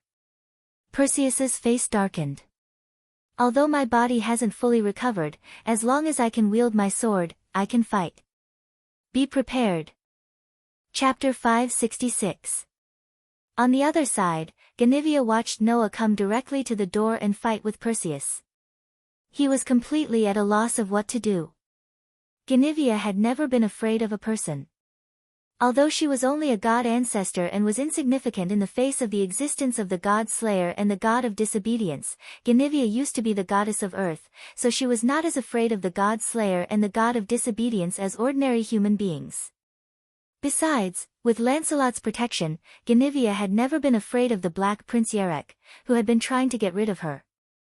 But at this moment, Guinevere was really afraid of Noah. Before he became a god slayer, he had successfully killed two of the highest-level gods of disobedience at the same time. He had won the final victory in the battle with Warban, Luo Hao, and Tony, the three notorious god slayers. He had escaped from the Black Prince Yarek's trap alone and avoided the consequences of falling into the volcano with Lancelot and Guinevere. He had even counterattacked and ruined Yarek's whole plan. Now, Noah was able to make the Holy Grail, which only acknowledged Guinevere, respond to his voice. He had even killed Perseus once. Before Perseus had recovered and Lancelot could not appear, Noah had come to him. This man was really terrifying. Guinevere could not help but feel a little afraid of him. "My dear daughter, you need to calm down." At this time, Lancelot's voice came into Guinevere's ears. "The god slayer seems to be worried about my appearance and does not intend to attack you now. At least you are safe."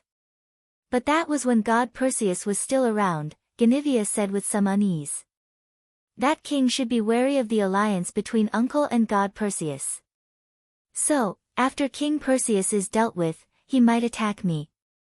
By then, uncle, who can't use his full strength, won't be a match for King Perseus.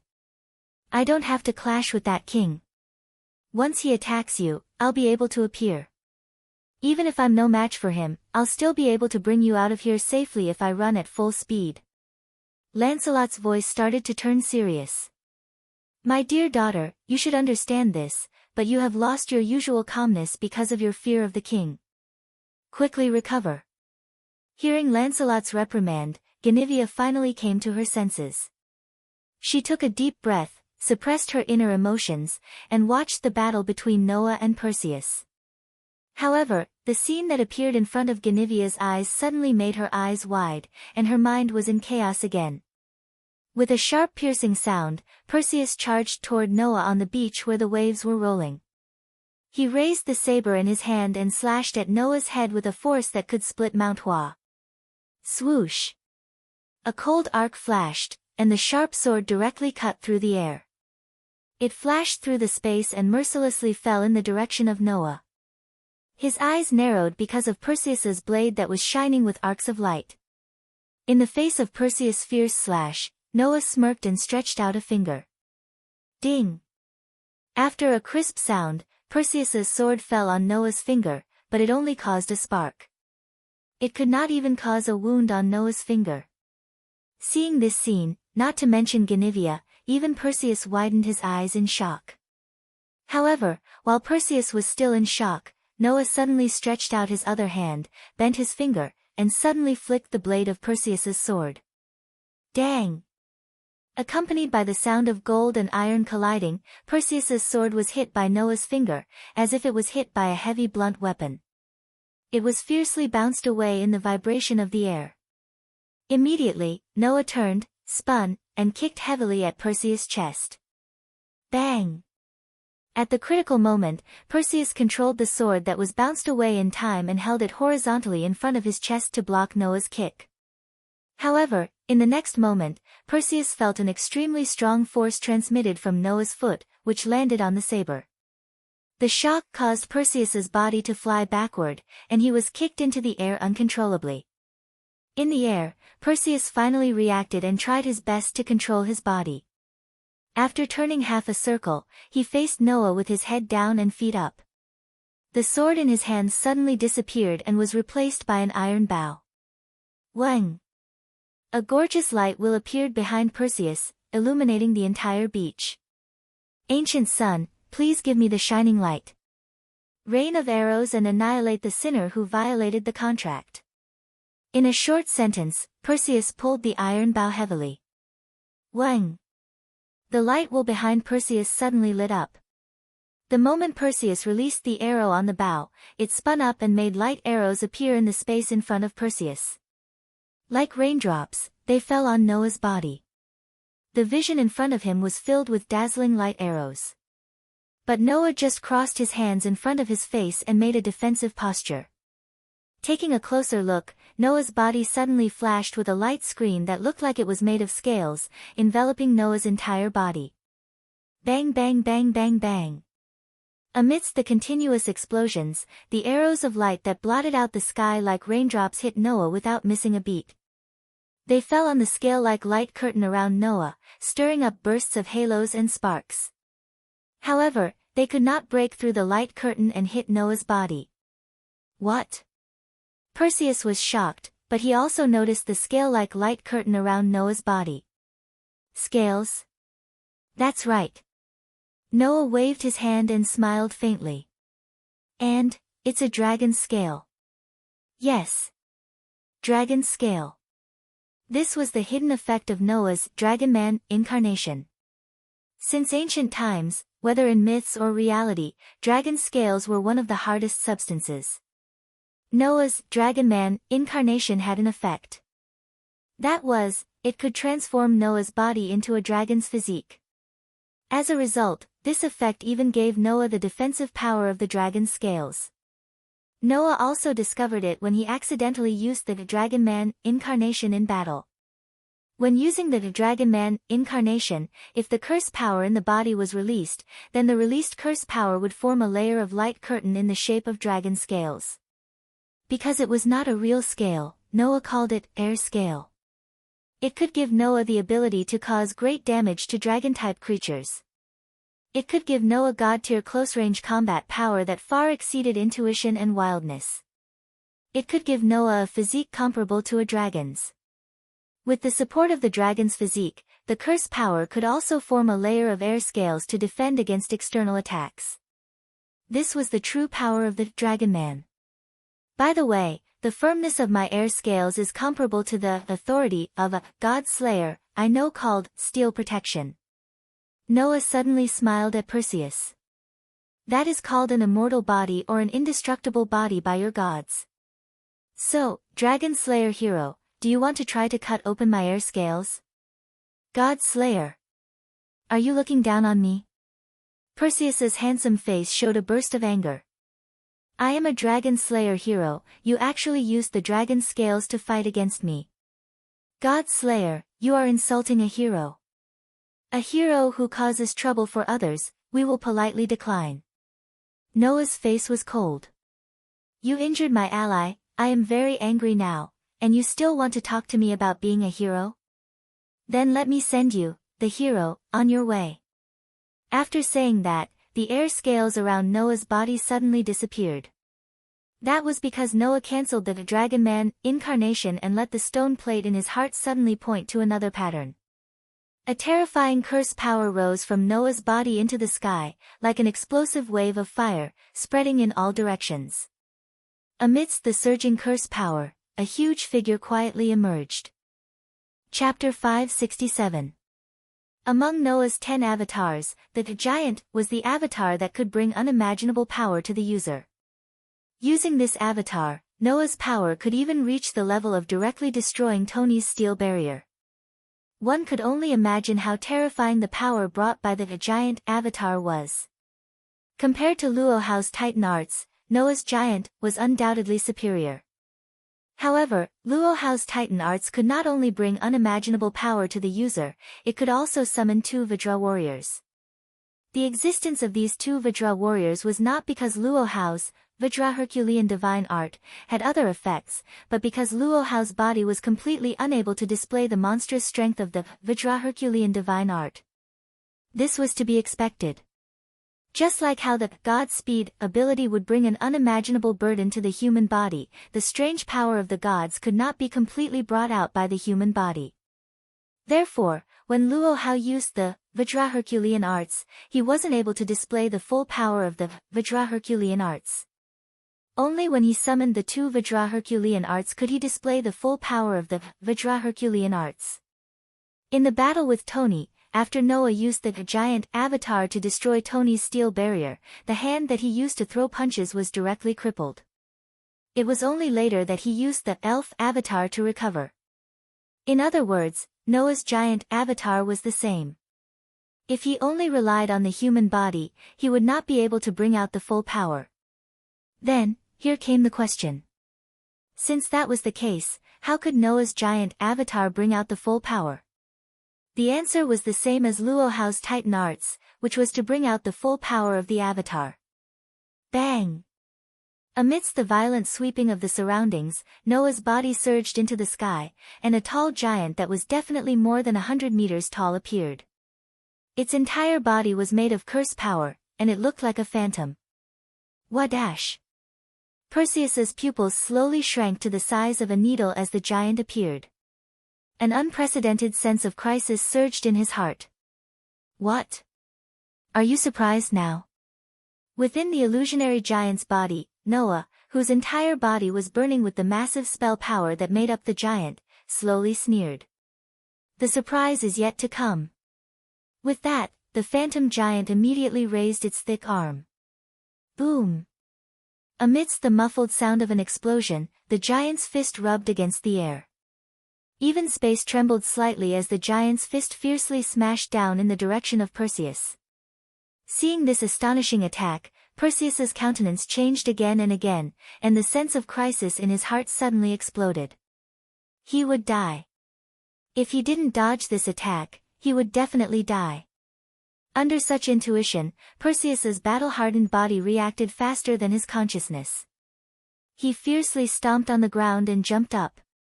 At the next moment, the giant's fist landed on the spot where Perseus had been. Boom! Accompanied by a terrifying tremor that sounded like the sky was falling and the earth was cracking, the ground of the entire Napoli seemed to be trembling, constantly shaking. Bang! The beach at the edge of the Napoli harbor directly burst out with a loud noise. The yellow sand in the sky was blown in all directions under the huge impact, carrying the same violent impact wind.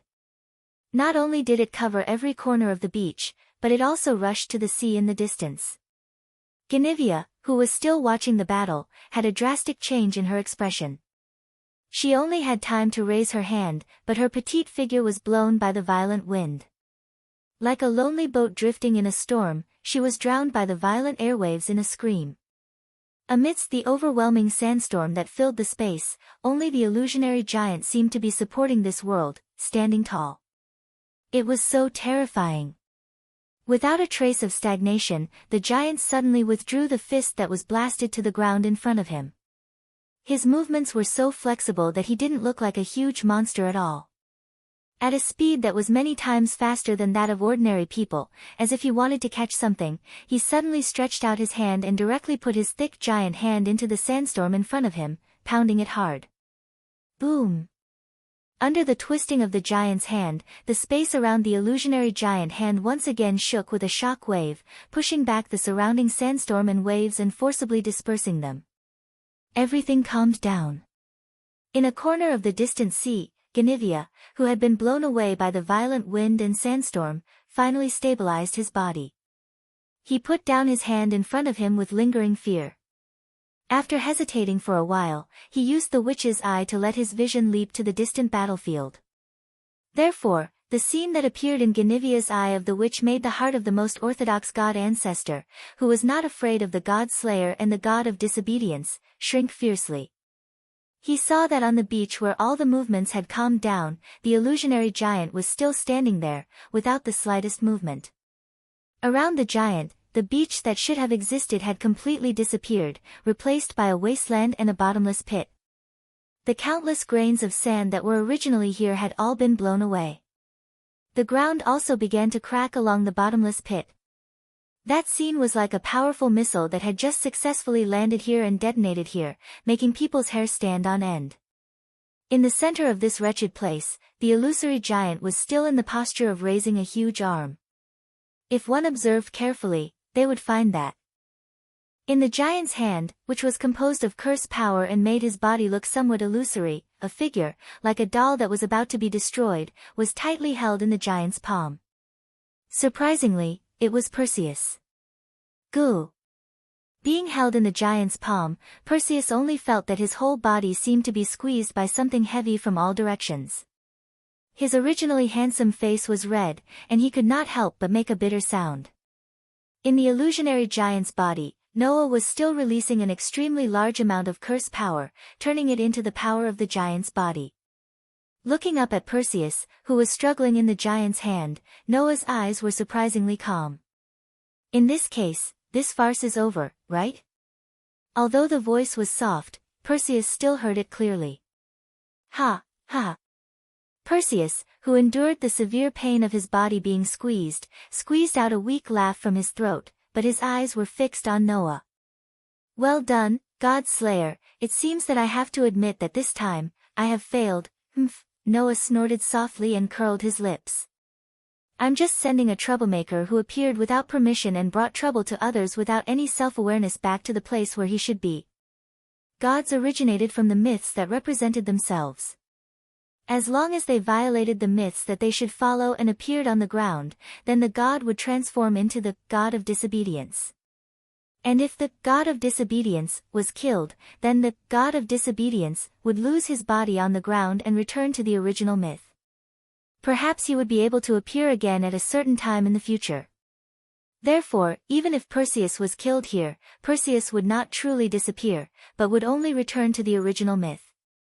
God Slayer, do you think you can send me back to the undying myth like this? Perseus shouted loudly. I am the undying sun, the divine power of resurrection has already been restored. You can't make me return to the myth, don't you understand? You should be the one who doesn't understand. Noah laughed sarcastically. Do you think you can be resurrected? Feel what's inside your body. Hearing this, Perseus was startled, then he seemed to have noticed something, and his expression changed abruptly. At the same time, a thick darkness spread out from Perseus' body. In the next moment, Perseus's screams echoed in the surroundings. Chapter 568. Ah! Along with Perseus' screams, a darkness deeper than the surrounding night burst out from Perseus' body like a fog and shrouded his entire body. Under the cover of this thick darkness, Perseus felt that the curse power in his body was flowing away at an extraordinary speed. Soon, he fell to the bottom of an extremely bleak valley compared to the God Slayer and God of Disobedience, which made Perseus's heart tremble violently. This is Athena's, that's right, that's Athena's power. It was as if the phantom of a giant grew directly from his body. Noah released an astonishing amount of curse power while staring at Perseus, who was held in the palm of the giant and covered by the thick darkness, and said faintly, "Just like you left your power in Athena's body and constantly brought harm to Athena, the goddess did not want to be outdone and left her power in your body. It's just that you haven't discovered it." What? Perseus widened his eyes in disbelief. That goddess, actually, didn't I say it before? You can only blame yourself for staring at someone you shouldn't have. Noah glanced at Perseus. The darkness of Athena hidden in your body will devour your curse power. Even if you have the authority of resurrection, if you don't have enough curse power to use the authority of resurrection, you naturally won't be able to resurrect. So, Perseus, you're finished. No. It's too early to say. God Slayer. As if he really saw his death, Perseus, whose curse power was devoured by the darkness, shouted loudly. I'm an immortal god. 1 or 2 defeats are nothing at all. One day, Perseus and Mitra will still appear on the ground. If you can live until then, I will definitely come and take revenge. Really? Noah suddenly smiled. That smile was extremely cold. Then I'll look forward to the arrival of that time. After saying that, the giant, who was holding Perseus tightly in his palm, clenched his fist tightly. Pfft! The famous steel hero was crushed like an egg under the full force of the giant's terrifying strength. Thick blood splattered all over the ground. Perseus. Death. At the same time, on the distant sea, Guinevere, who saw the scene of Perseus being crushed by the giant using the eyes of the witch, turned pale. She raised her hand, and a heavy round metal suddenly appeared in her hand. It was an alloy disc about the size of Guinevere's fist and made of gold and black iron. Guinevere continued to stare at the surface of the metal for a while. Then, an ancient word that looked like the word sword suddenly appeared on the circular relief on the edge of the disc. Seeing this, Guinevere seemed to know something, and his eyes kept changing. Perseus is really dead? The voice that answered Guinevere's question was one that only Guinevere could hear. Guinevere didn't know whether it was because she didn't want to admit it or not. That hero's steel was left on the arrowhead disc, so there is no doubt that he has been destroyed. Lancelot's voice directly sounded in Guinevere's heart. This also proves that the hero will not be the last king to appear in this world, and he will not be the master we are looking for. Hearing this, Guinevere gritted her teeth unwillingly. Did I fail again? My beloved daughter, what you should be thinking about now is not my master's matter. Lancelot said in a deep voice. You should think about how to survive the next disaster. As soon as he finished speaking, Guinevere sensed an aura approaching. He raised his head abruptly and looked ahead. So it was you who did this? Such a voice echoed from afar and drilled into Guinevere's ears. In the sharp sound of breaking through the air, a bolt of lightning flew from a distance and stopped not far in front of Guinevere. Immediately, it slowly turned into a figure and floated in midair. Taking a closer look, around the figure, a whirlwind seemed to be twisting something, making the figure seem to be flying directly on the wind as if he was walking on flat ground. That was also one of the authority of the 10 avatars, the Storm Avatar. Guinevere involuntarily took a step back in midair. He looked at the figure floating in front of him with a solemn face, and his voice was a little hoarse. You really came to find Guinevere? Lord Noah. Noah narrowed his eyes and looked at the alloy disc in Guinevere's hand as if he wanted to see through Guinevere's heart. Undoubtedly, I killed Perseus, but my authority didn't change or increase at all. At that time, I knew it was you who did this. Guinevere, it seems like you're really not afraid of death. Noah's words were rather casual. There was no killing intent or hostility in them at all. However, Guinevere was keenly aware of an aura shrouding his body. It was as though he was about to be devoured at any moment. King, are you sure you want to be Guinevere's enemy? Guinevere raised the alloy disc in his hand and shouted at Noah as chills ran down his spine. This is a god relic left behind by the supreme sword god, the last king. There's an authority stored in this relic that can turn your dead kin into your own weapon, replacing bows and swords.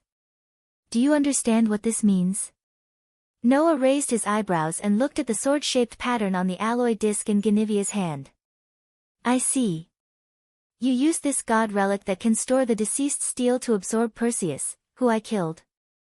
Yes, this arrowhead disc is the god relic that stores the authority summoned by the sword god. It is also the most precious treasure that has been secretly passed down through the generations of demon queens. If you use it, even Guinevere can exercise the authority of my lord and summon the deceased steel to fight for Guinevere. Guinevere said sternly. If the king intends to attack Guinevere, not only Lancelot, but even Perseus would become the king's enemy once again. Facing two powerful, steel, heroes, even the king would have a headache, right? Hearing this, Noah frowned. A Lancelot who could not use his full strength would not be Noah's opponent. Even if it was Perseus, even if he regained his full strength, Noah was confident that he could defeat him again. However, if Lancelot and Perseus worked together, Noah was not confident that he could defeat the two heroes of steel. Of course, that was under the condition that he did not use his trump card, although I did not use it in the battle with Yarek and Perseus, I hope you did not forget. Noah sighed. My sword is in a state where I can draw it out at any time. Guinevere was stunned at first, then he finally remembered. 3 months ago, Noah had defeated Luo Hao, Warban, and Tony in one fell swoop with the sword he had used. Coo! Guinevere let out a muffled cry. A golden sword that can split a godhead? Perseus is a very famous godhead. I can't be unprepared to deal with that guy's sword, can I? Noah said as he stared at Guinevere. And I also have Lancelot's knowledge. Logically speaking, I should be able to pull out the sword, but for some reason, the sword against the Knight of the Lake in Celtic mythology could not be pulled out. So, Lancelot has a secret that I don't know, isn't it?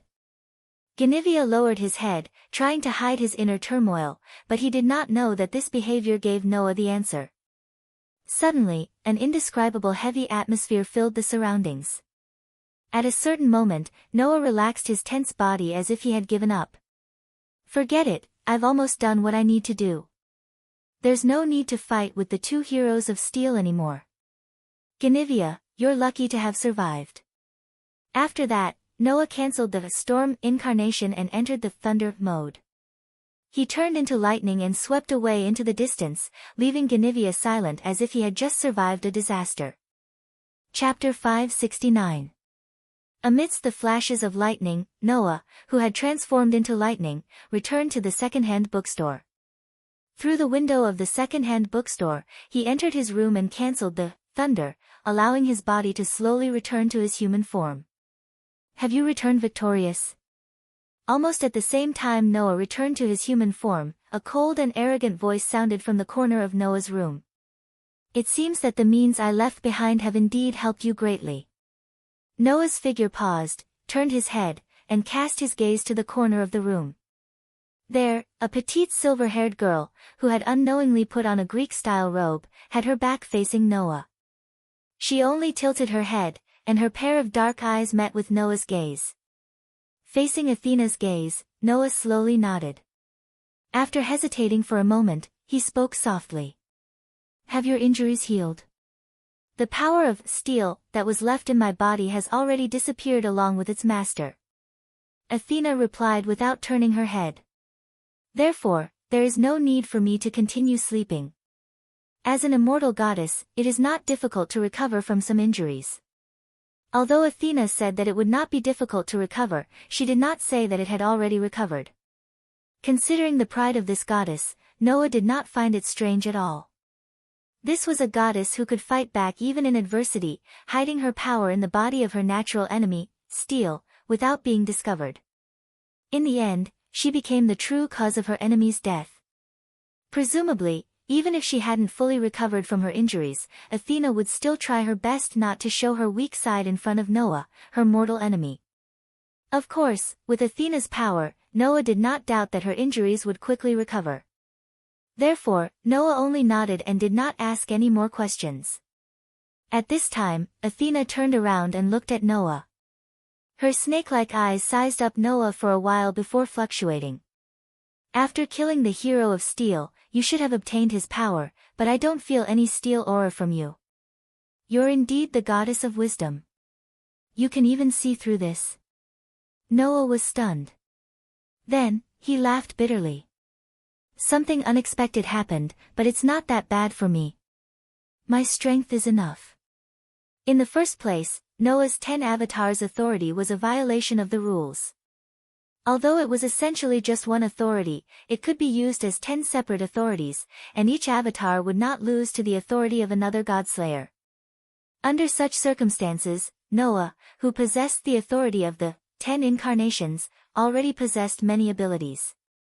Even if he had 1 or 2 more authorities, it wouldn't have any obvious increase in strength. What Noah needed to do was to continue developing his 10 avatars. Just like the appearance of the giant, the dragonoid's air scales, and the elf's full recovery, Noah's 10 avatars' authority had already been fully explored and controlled. Since the exploration had been completed, the next step was to continue developing it. Therefore, rather than finding out that it was useless after obtaining the authority, Noah might as well focus on the power that he currently controlled. This was the way of the king. Noah, who had already confirmed his next path, raised his head and said to Athena, "Are you leaving?" That one sentence made the atmosphere at the scene become heavy all of a sudden. Our cooperation will only last until the death of steel. Is there any reason to continue staying by the side of our mortal enemy? Facing Noah's question, Athena only revealed a gaze that was not stubborn. Or do you intend to start a duel with me at this time? I don't mind. Let's forget about it. Noah replied without hesitation. I don't have the intention of attacking others when they are injured. Oh. Athena was stunned. As far as I know, Perseus is also injured. That injury was also caused by me, right? Noah spread out his hands. That doesn't count as taking advantage of others, right? You caused it. Athena frowned. If I remember correctly, the injury on Steel's body should be caused by me. The injury you left should have been mostly healed by the efforts of that man's maidservant. Since it was caused by you, is there any difference? Noah replied indifferently. We are allies. Athena was silent for a moment, then smiled knowingly. There should be a limit to your sophistry. That's the kind of person I am. Noah looked into Athena's eyes. What? Did I disappoint you? Who knows? Athena seemed to avoid Noah's gaze on purpose, and her voice became emotionless again. The fate between you and me will come to an end sooner or later. When that time comes, perhaps I will answer you. Athena was referring to the duel with Noah. Noah, who understood what Athena meant, closed his eyes and slowly opened them. Actually, I have 2 things to tell you about this. Athena did not expect Noah to change the topic and was stunned for a moment. Then, Noah took out the Gorgon's stone. First of all, you said that you want to duel with me, but the god relic that can restore your true form is in my hands. What do you plan to do? Is there a need to ask such a thing? Athena frowned slightly. Since this concubine's snake is in the hands of my fated enemy, then I will rely on the wisdom of the goddess to take it back. Isn't this also one of my duels with you, my fated enemy? What she meant was that Athena would not fight with Noah before she took back the Gorgon's stone. It seemed that Athena did not want to fight Noah, her nemesis, in a state where she had not recovered her full strength. Is that so? Noah did not argue and suddenly smiled. Then, the second thing, if I win the battle with you, as the goddess of the realm of the gods, Athena should give me some spoils of war, right? It's a little strange for you to say that, Athena replied calmly. Winning the battle against the god of disobedience, and seizing the power of the opposing god of disobedience, isn't that the spoils of war for you, god slayers? But I just said that my power is enough, and I don't need more power. Noah looked straight at Athena, who was confused, and finally spoke his true thoughts. So, I want to make a promise with you. A promise? Athena's eyes became serious. Her intuition told her that this so-called promise was definitely not an ordinary one. You know about the relationship between Guinevere and Lancelot, right? Noah smiled indifferently. If I win the battle with you in the future, then, I hope that you can be my guardian like Lancelot and Guinevere. Athena was completely stunned when she heard this. Of course, I don't want you to appear on the ground for a very short period of time like Lancelot. I want you, Athena, to be my guardian. Noah's eyes shone brightly. I believe that since Guinevere, who used to be the goddess of earth, was able to turn Lancelot into the guardian of the godly ancestor Guinevere using the great guardian spell, then you, Athena, should be able to do something beyond that, right? Athena laughed coldly when she heard Noah's boastful words. Do you want this concubine to become your subordinate? I just feel that instead of killing someone close to me, why don't I make good use of our relationship? Noah put on a wanton smile on his face. You once said that there's an inexplicable connection between us.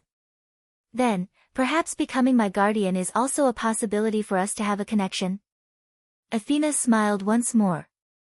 But this time, Athena's smile was unusually joyful. Since you've made such a request, then you should have the corresponding awareness, right?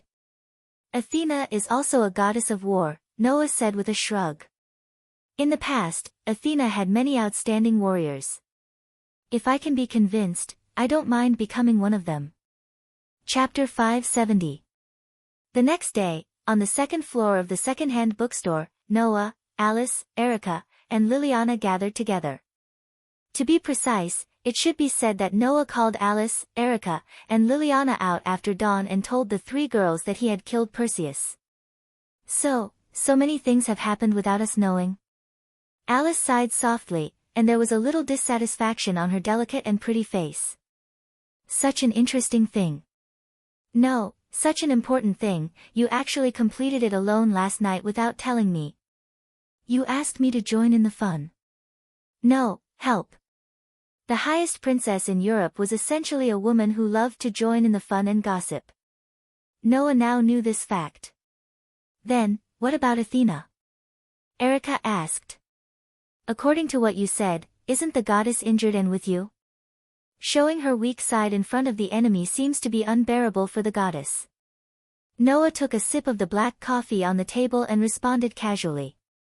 So, last night, Athena left. Of course, Noah and Athena had agreed to fight each other in the future, and the loser would become the guardian of the winner. This agreement was not mentioned by Noah. Otherwise, who knew how Alice, Erica, and Liliana would look at Noah? After all, Noah made such an agreement with Athena because of his casual nature.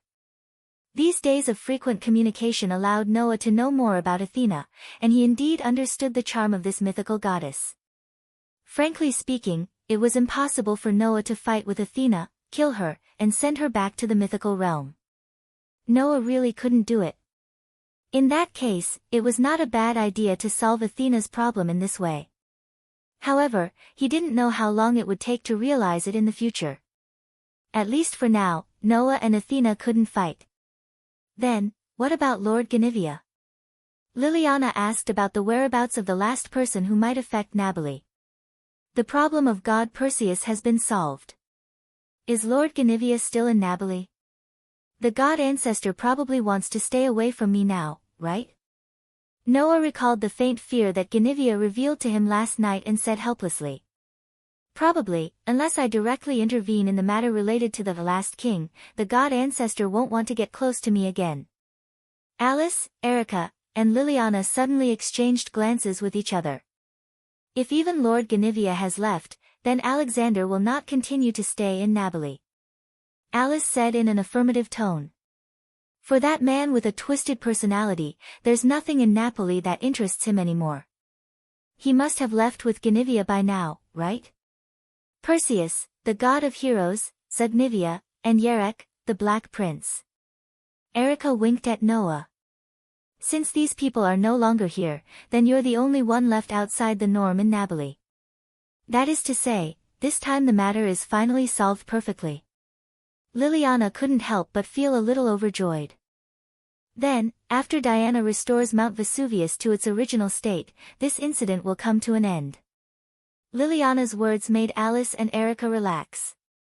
They couldn't help but let out a sigh of relief. This trip to Napoli was just like the birth of the Gorgon stone 3 months ago. There were just too many things that were out of the norm. Last time, because of Athena, it attracted the attention of Luohao, Warban, and Tony, the 3 god-slayers. This time, because of Guinevere, it led to the arrival of the twisted King Yerek, and also led to the appearance of the 2 steel heroes, Perseus and Lancelot. Such a large-scale conflict between the god-slayers and the god of disobedience was very rare. Now, with Noah around, it happened twice in 3 months. It was really hard to relax, and it would not be surprising if the string in his head snapped. And if you think about it carefully, Noah had a fight with Tony before he became a god-slayer, and the battle of reincarnation as a god-slayer was against 2 gods of the highest level at the same time. No matter how you look at it, it was not a feat that an ordinary person could accomplish. But Noah did it. Perhaps, this also indirectly confirmed the law that, the strong attract the strong, and, those with ability are destined to be extraordinary.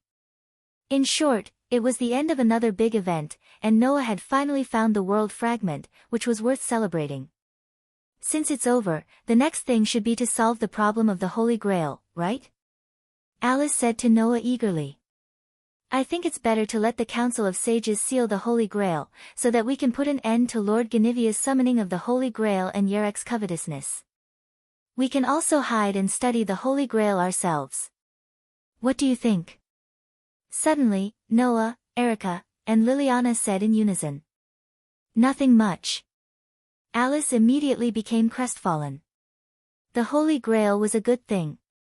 Not to mention the Council of Sages, there was almost no one who would not be interested in it. So, even if it was to be dealt with, it would not be by the Council of Sages.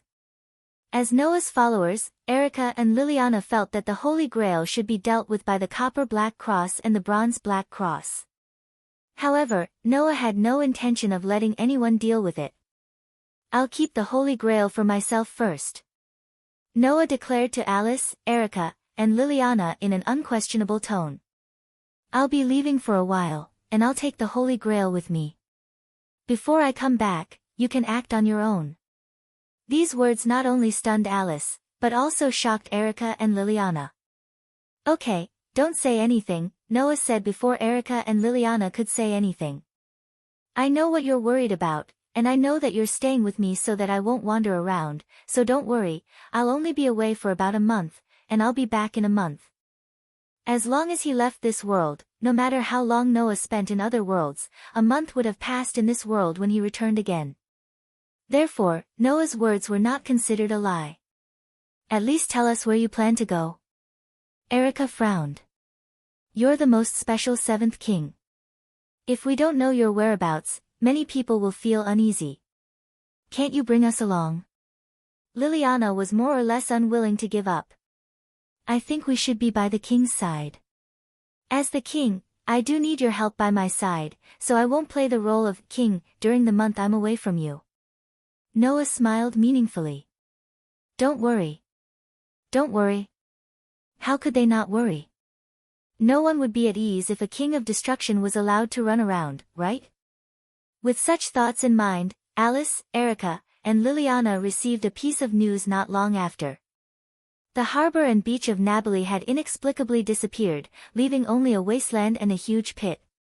After receiving this news, Erica and Liliana began to regret letting Noah go. Unfortunately, Noah had already left this world with the Holy Grail. In the pure white world, Noah, who was holding a huge magic holy artifact in his hand, suddenly appeared here and raised the Holy Grail in his hand. Hum. In the golden container, the broken feather trembled as if it had sensed something. As Noah's eyes suddenly lit up, the broken feather slowly separated from the Holy Grail and came into contact with another broken feather that was coming in contact with it. Ding! With a light sound, the two broken feathers joined together and became whole again. Like a cheerful little bird, they started to wander around Noah's body. Seeing this, Noah was relieved. As expected, world fragments and world fragments would attract each other. Chapter 571. Dee dash. In a daze, Noah heard such a noise, which made Noah, who was still asleep, begin to wake up little by little and open his eyes. What entered Noah's eyes was a ceiling that he saw for the first time yesterday. Seeing this ceiling, Noah's consciousness was completely awake, and his memory was awakened little by little. So, I seem to have come to another world, right? Because of the rare calm morning, Noah's brain seemed to be a little slow, and even his tone was uncertain. It told others how relaxed Noah was now. But relaxing was something that couldn't be helped. Even if Noah wanted to be tense, he just came to this world not long ago. He was unfamiliar with this place, and he didn't even have an acquaintance. Naturally, there was no enemy. Why did he need to be so vigilant? In addition, once there was any danger, Noah's sensing ability would be as sensitive as the radar that found missiles, so Noah didn't need to be tense all the time. He could still relax when he needed to. Dee dash. The sound that woke up Noah was still echoing, whipping anyone around who planned to go back to sleep. Noah was the type of person who didn't sleep too much in the morning. Therefore, Noah also got up very simply. After yawning, he reached out and turned off the noisy alarm clock on the bedside, then he looked around. This was an ordinary room with a kitchen, a bathroom, and a bathroom. The area could only be regarded as an ordinary room. In such a room, there was a bed, a small round table in the middle of the room, a writing desk, a wardrobe, and a computer. There was a refrigerator in the kitchen, and all kinds of tableware and furniture were quite complete. As a single person's residence, there was nothing to be picky about. Of course, Noah only lived here yesterday. And this was one of the rooms in an apartment. Just yesterday, Noah rented this room as his temporary residence in this world and settled down. However, Noah had been in this world for 3 days. In the past 3 days, Noah had gained a basic understanding of this world. Just like before, the world this time was also set in the modern era. Noah didn't know if there were any mysteries hidden in the darkness of such a world. However, Noah's intuition told him that this world was definitely not as ordinary as it seemed. Therefore, in the past 3 days, Noah did not go to any sparsely populated places, nor did he wander around in conspicuous places in hopes of encountering something. Instead, he sold some of the gold that Erica and Liliana had prepared for him before he left the world of the deicide for cash. Then, he used his hacking skills to obtain a legal identity. Past experience had already told Noah that he didn't need to wander around. As long as he was special, he would naturally step into an extraordinary world. In addition, in the world of the God Slayer, Noah had also encountered the super troublesome Tony because he had blindly wandered around. Naturally, Noah would learn from it. Therefore, when Noah came to this world, the first thing he did was to find a way to get money, and then find a place to settle down. By the way, he also uploaded his resume for a job on the internet. Everything was like an ordinary person. Because of his past experience, Noah learned a lot of skills to make money. Therefore, Noah, who stuffed his skills into his resume, was not worried that he would not be able to find a job. In the worst case, Noah could also be a tutor like in the world of the Knight of the Mage. With language proficiency, there were probably many people who wanted to hire Noah as a teacher. In fact, after Noah posted his resume, the most replies he received were about the job of a teacher. As for the teacher's license, in the past 3 days, Noah had already gotten it easily. The only thing that was suspicious was that Noah was a little too young. A teacher who was not even 20 years old. Many people probably doubted whether Noah really had the ability to be a teacher, and even doubted whether Noah had already graduated. Unfortunately, in terms of identity, Noah had already made all the necessary preparations in the past 3 days. He even tried his best to get his hands on the graduation photos from the university. Presumably, for those aspiring youths who worked so hard to graduate from university and enter society, Noah must be someone who would make people go crazy with jealousy, right? After getting up from the bed, Noah finished the basic washing up and turned on the computer. He also checked the messages on the phone he recently bought. After a while, he helplessly shook his head. Sure enough, a teacher's job is the most.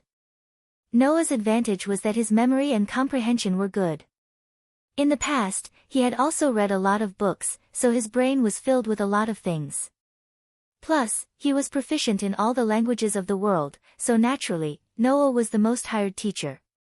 A teacher is a teacher, it's not like I haven't been a teacher before. In the past, in the world of The Black Bullet, Noah personally picked up the pointer to teach the cursed child. For this, he even finished all the university courses. From this point of view, Noah could be considered as a teacher.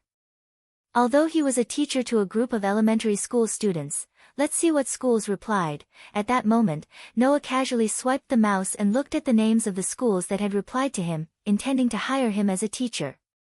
He looked just like an ordinary job seeker, which was unbelievable. 3 days ago, someone even called him king. Not long after, Noah's hand movements suddenly stopped, and his eyes fixed on the name of a school. Private Horse King Academy. Seeing this school name, Noah's heart throbbed. This made Noah raise his eyebrows, and the corner of his mouth slowly curved up. I knew that even if I didn't do it deliberately, I would still encounter it sooner or later. As the beloved child of the world, once he encountered a clue that might be related to the world fragment, Noah would be able to get hints from the world. Although it was said to be a hint, in fact, it was just a kind of intuition like sixth sense. And without a doubt, now, Noah's intuition was triggered. Just like when he saw the name of Howling Academy in the world of Absolute Dual Blades, this time, Noah had the same experience. Sure enough, letting nature take its course is the best way. Noah nodded secretly, and moved the mouse, clicked on the Private Horse King Academy item, and looked at the information of this academy. Walalalo dash. Since yesterday, the weather had been bad. Although the rain falling from the sky could not be called a downpour, the rain was quite dense, causing a lot of water to accumulate on the ground. Pa dash. After coming down from his apartment, Noah opened the umbrella he borrowed from the manager, and stepped into the world of rain. He held the umbrella in one hand, and held the phone in the other. He constantly pressed buttons, found the map of the entire city, and followed the directions of the map, and walked in the direction of the Private Horse King Academy. The city Noah was in now was not a very prosperous city. Compared to the commercial street, the residential area was undoubtedly more extensive, and almost all of them were ordinary people's houses, full of life everywhere. Against the curtain of rain, Noah walked slowly along the aisle where there were quite a number of people. Most of the pedestrians around him were wearing school uniforms and they seemed to be on their way to school. Otherwise, no one would be willing to run around in such a rainy day. Noah observed these students, sometimes looking at their chest, sometimes looking at the school bags they were carrying, and found that some of them were labeled Private Horse King Academy, which proved that the academy was not very far away. However, a few years ago, the Private Horse King Academy was actually an all-girls school, and not long ago, it changed to a co-ed school. Therefore, the proportion of girls in the Private Horse King Academy was much higher than the proportion of boys. Even if the lower the grade, the higher the proportion of boys, but overall, there were still more girls. This led to the closer Noah was to the Private Horse King Academy, the more uniform the students around him were, and the more girls there. In such a situation, a boy without a uniform mixed in, naturally attracted a lot of people's attention. At this time, a school gate appeared in front of Noah. That was Noah's goal. Private Horse King Academy. Chapter 572. Look, That boy over there isn't wearing a uniform, he's not a student of our school, is he? Then why is he here? Could he be a transfer student? He looks kind of handsome, yeah. Walking along the main road of Chariot King Academy, Noah was under the curious gazes of the girls around him as he listened to their whispers. Although he looked calm on the surface, he felt helpless inside. Undoubtedly, he had not even applied to be a teacher in this academy, so why was he so eye-catching? Chariot King Academy was not a combat academy like Haolang Academy, and Noah did not have a special title like he did in Haolang Academy, so why was it still like this? Noah did not know that, to normal people, he was already eye-catching enough. In terms of appearance alone, Noah wasn't considered extremely handsome, nor was he considered a standard pretty boy. However, he didn't have a common face either. From a girl's point of view, he could be considered handsome. Of course, in terms of appearance, he could only be considered slightly outstanding, but Noah had an aura that no one else could compare to. Since he was young, Noah had cultivated a calm aura in order to prevent his mana from going berserk due to the excessive amount of mana in his body. During the year he spent in the world of the Dark Bullet, Noah often played games with people of high status such as the Celestial Chrysanthemum Minister. Coupled with his extraordinary experiences in the worlds of Absolute Dual Blades, Knight of the Magician, and God Slayer, over time, his body naturally carried an extremely otherworldly temperament. After all, he was an existence that people called a king, wasn't he? How could Noah be ordinary under the influence of what he saw and heard? Thus, with his outstanding appearance and otherworldly aura, Noah naturally received full marks in the hearts of the normal girls.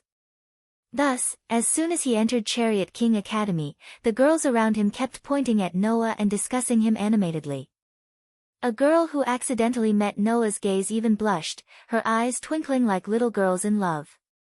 As for the boys, since Chariot King Academy used to be an all-girls school, they didn't attract Noah's attention due to their small numbers. However, Noah still noticed the looks of envy and jealousy on some of their faces. As expected, after stepping into this place, I can't be ordinary even if I wanted to. Noah sighed softly. Ignoring the whispers of the students around him, he held up his umbrella and walked toward the most conspicuous building on the campus. Chariot King Academy was not as luxurious as Haolang Academy, which had rented the entire artificial island as its campus, but it was still quite large. It was more than enough to be used as a school for the nobility. Other things aside, just the entrance of the school building reminded people of the hall of a medieval mansion. Whether it was the decoration or the setting, it was very good. If it was an ordinary high school, it would be really difficult to compare with this. But this way, it'll be hard to find the school administration office, right? Noah sighed again. However, for some reason, when they saw Noah's melancholy sigh, many of the girls around him shrieked as if they had seen something precious. Noah's heart twitched. Are all normal high school girls like this? Just as Noah was about to seriously misunderstand what a normal high school was like, a strong and unusually quiet footstep approached Noah. Noah immediately turned around and looked behind him. He saw a young girl with shoulder-length black hair and a pair of glasses on her face. Her delicate face was full of intelligence, and her whole body exuded a cold and serious aura. Her walking posture was very proper and well-mannered as she approached. I am the president of Chariot King Academy's Student Council. My name is Jitsu Kangna.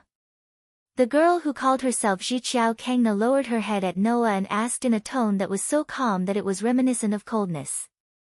Chariot King Academy usually prohibits outsiders from entering. So, may I ask why you are here? Her tone was polite, but her attitude was neither servile nor overbearing. She was very dignified, as if she was the embodiment of justice. This was Noah's first impression of the president of Chariot King Academy's Student Council. Upon closer inspection, one could see that behind the president of the Student Council, there was a girl with an outstanding height and long black hair. However, the other party was like a follower, following behind Jiqiao Kangna without any intention of interrupting or doing anything. However, it was this pair that piqued Noah's interest. Noah's outstanding senses allowed him to detect an unusual aura and power from this pair of girls. That unusual aura was almost identical to the one Noah felt when he first met Mira when he was young and saw Myra's demonized hand because she couldn't control the power of the demon in her body. This unusual power was all too familiar to Noah. Magic power. It wasn't ordinary magic power either. It was like Athena's, with a deep, dark magic. These two girls who looked like high school students definitely weren't ordinary high school students. As many thoughts flashed through his mind, Noah nodded at Jitsu Kangna without any change in expression. I'm here to apply for a teaching position. I didn't know the way, so I took a detour. My apologies. Teaching position? Jitsu Kangna was stunned. The surrounding students who had been paying attention to them started to chatter. That boy is here to apply for a teaching position. It can't be. He's so young. He looks about the same age as us. The average high school student was between 15 and 18 years old. Noah was already quite old compared to the average high school student. He was almost 20 years old. However, based on his appearance, Noah was indeed about the same age as the average high school student. It wasn't strange that others would be so surprised. Noah had already expected this. I didn't mean to disturb your classes. Noah said to Jitsu Kangna. So, can you tell me how to get to the school office? My apologies. Only then did Ji-Chu Tsang-na react. His attitude became more respectful towards his teacher.